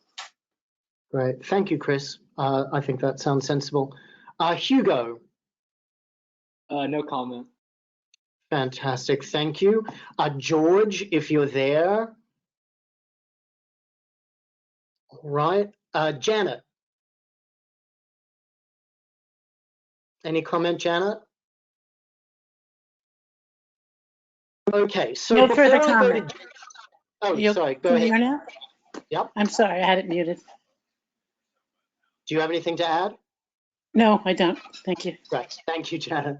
Much appreciated. So before we go to Jesse, who will try to potentially carve a bit of this resolution, what I'm hearing from people is that they are broadly in support with sort of three caveats. One is the question about loading and unloading and how that gets sorted, including the concerns of the 6th Avenue Association, who are particularly concerned about that. The second thing is obviously an ongoing call for a comprehensive street plan that we've been asking for a billion years. And then third is enforcement. And I want to make sure, Ed and Ted and Preston, that you hear that we continue to get daily comments from members of Community Board 5 about the problem of enforcement. Dave is not kidding when he says it is the #1 thing that we get concerned about. Obviously, we are seeing at this particular moment a particularly unusual. Janet, can you mute yourself? Or Luke, can you mute Janet? Thank you. We are particularly conscious that at this time that things have changed dramatically over the last week in the way that we are using streets. What has not changed and what we continue to get comments about are the fact that there are too many bicyclists breaking the law. And to all of you who are listening to this, who have been in support of these proposals, there are also a lot of very good bike riders who follow the laws. This is not directed at you, this is not directed at biking, but it is an ongoing concern. And I ask the DOT once again to take it seriously, because at some point when we get congestion pricing in and the streets return to their congested normality, the number of cyclists may not decrease as quickly, and there is a lot of concern out there. So I just put it to you without you needing to comment on it. So Jesse, do you want to summarize whether there is anything different that you heard on this? Yeah, I think you covered most of the points I would have covered as well. I do think we should add something about, I think the thing, I know I brought it up, but a lot of people after me echoed the concern about a southbound safe route for cycling through Midtown, whether it's 6th Avenue or something else. I do think that has to be highlighted in our resolution as well. And I just, part of the reason I want to note that is that, you know, there's not a lane on 5th or 7th. And I think we heard from a lot of the cyclists that bike in this part of the city that the Broadway lane is non-functional. You know, it's there in theory, but particularly through the theater district, there's not really a way to bike with all the theater crowds and all the tourists that are always there, even outside of theater hours, on that green stripe. So there's really not a safe southbound route through the heart of Midtown. And that certainly contributes to the wrong way cycling issue that I think some of the people that aren't cyclists have brought up, right? You know, I think that part of the reason that we do see, I think, a fair amount of wrong way cycling in this part of Midtown is that there's no safe, legal way to bike the right way, right? So it's a double-edged sword, and DOT needs to work on that. I don't think it's something that we can expect. This is a little bit Joel's point. The NYPD has consistently failed to enforce laws in a way that actually changes behavior, right? They enforce laws arbitrarily and to rack up ticket quotas. And so the NYPD is not a vehicle that has successfully changed behavior in a positive way. And so I think DOT needs to work directly with businesses that employ delivery cyclists. Maybe that means working with the Department of Small Business Services. I don't know. But I think DOT needs to be more proactive in trying to get cyclists to use the streets in a positive and safe and legal way. And it's more than just deferring and saying, we work with the NYPD on enforcement. So like I would highlight, I think the two things I would highlight would be the need for a safe southbound route and asking DOT to consider whether there is actually an opportunity to do it on 6th Avenue. And I would highlight the issue of wrong way cycling, which is a real issue. Even those of us who bike should acknowledge it's a real issue. But I think that we should ask DOT to try to come up with solutions to that beyond just deferring to NYPD, which has never worked in the past, and I don't think it ever will. Those would be my top two. And I do think the other things that you mentioned about drop-offs, the deliveries, those things are good too. Maybe they were just a couple of particular comments from a couple of particular people. I think we should, keep them in there. Clearly, we want to approve this plan with some contingent, with some caveats, and say, look, some protected northbound route is good. We're glad DOT did this work. I would actually say, putting aside the cycling benefits, this is a massive pedestrian safety project for 6th Avenue. And even just on that basis alone, we should probably approve it. But putting, that still leaves us with the southbound problem and the other stuff. So we should definitely caveat our embrace of this plan with some calls for them to try to address some of the serious issues that remain. Thank you. If anyone feels drastically differently from the committee, obviously you could vote no on the resolution, but you could also just drop me a private message in the next couple of minutes. Ed, before we go on to a vote, which sounds to me like something that we can do, I would like to ask two things. One is your commitment to speak to the 6th Avenue Association and to come back to us with an update when you guys are ready. Is that something that you are willing and able to do? Absolutely, on both accounts. Great, thank you. The second thing before we go to a vote is a question, which is, given that you're here, if you have anything to tell us about, given that we're talking about pedestrianized space, just in a couple of sentences about anything that is going to be happening given the current pandemic to increase the amount of pedestrian space per the governor's press conference this morning, or whether that is an ongoing discussion. Nothing to share except that it's obviously being discussed at the highest levels of the administration. Fantastic. Thank you. Much appreciated, Ed. Thank you, Preston. Thank you, Ted, as well, for taking part and being here, and Colleen, as always. I'm going to go through and do a roll call on the thing. So just very quickly, Joel has asked, would the reso include language about two-way lane on 6th Avenue? Because if it is, he has some concerns.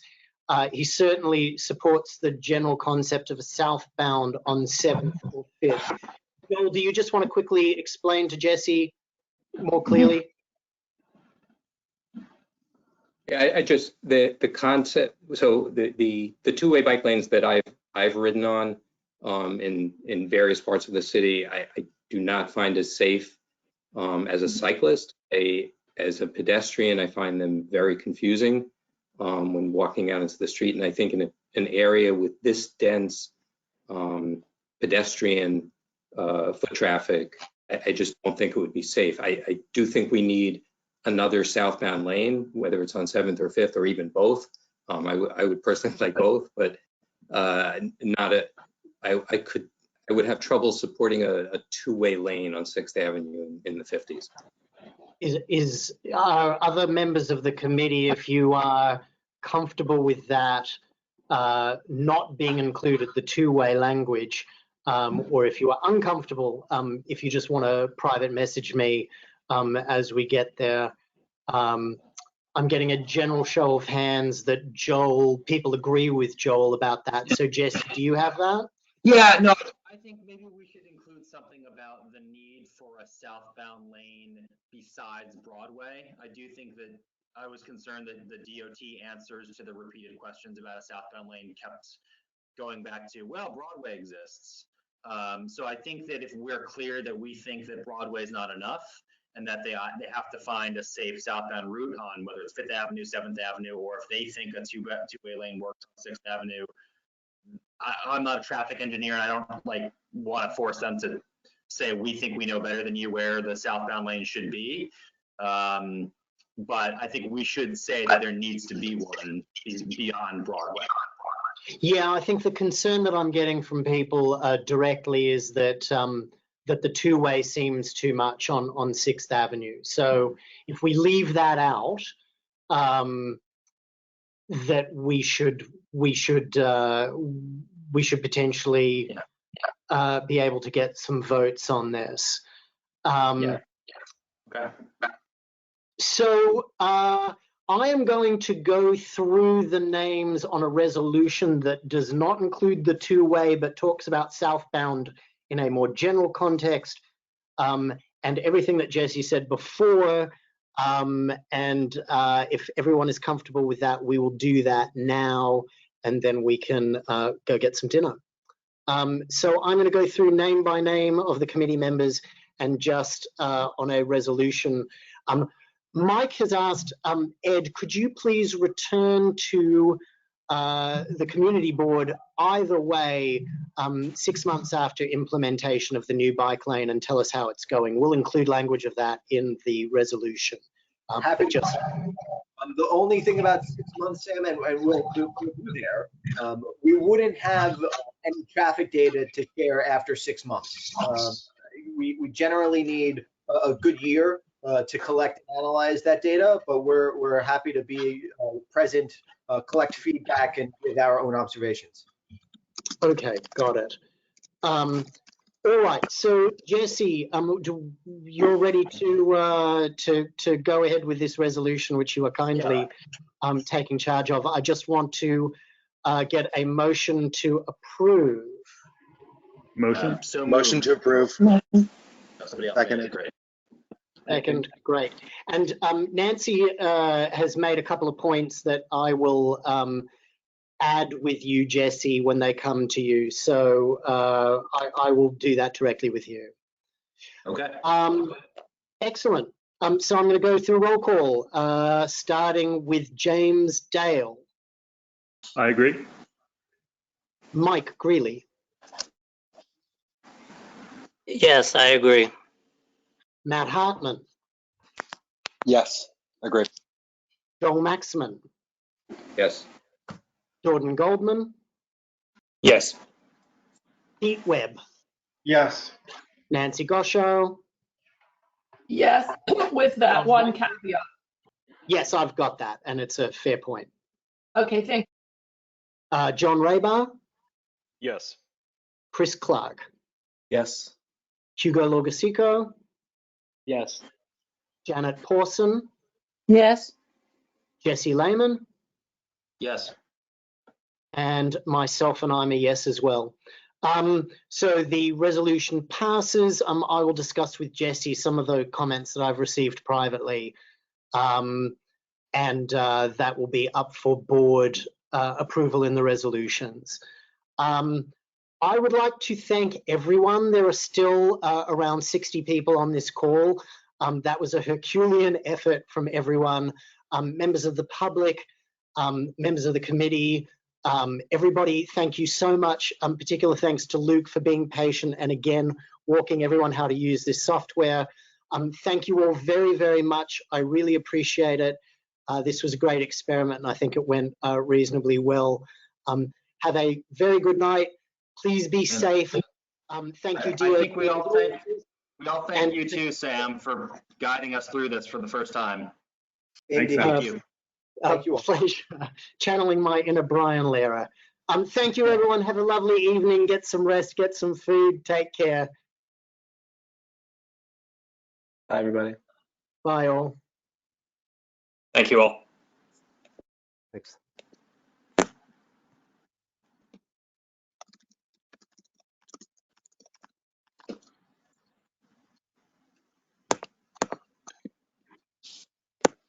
Anyone know what the caveat is? The caveat was just simply a language thing about it being it's minor. You'll see it. There's nothing that you wouldn't know. It's about how it gets described. Okay, thank you.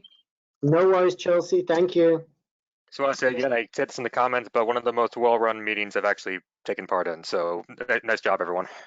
Oh, great. I'm delighted to hear it. It's amazing. Thank you, Luke. Liam, actually. Good luck, Sam. Good night, all. Have a lovely evening. Take care. Be safe.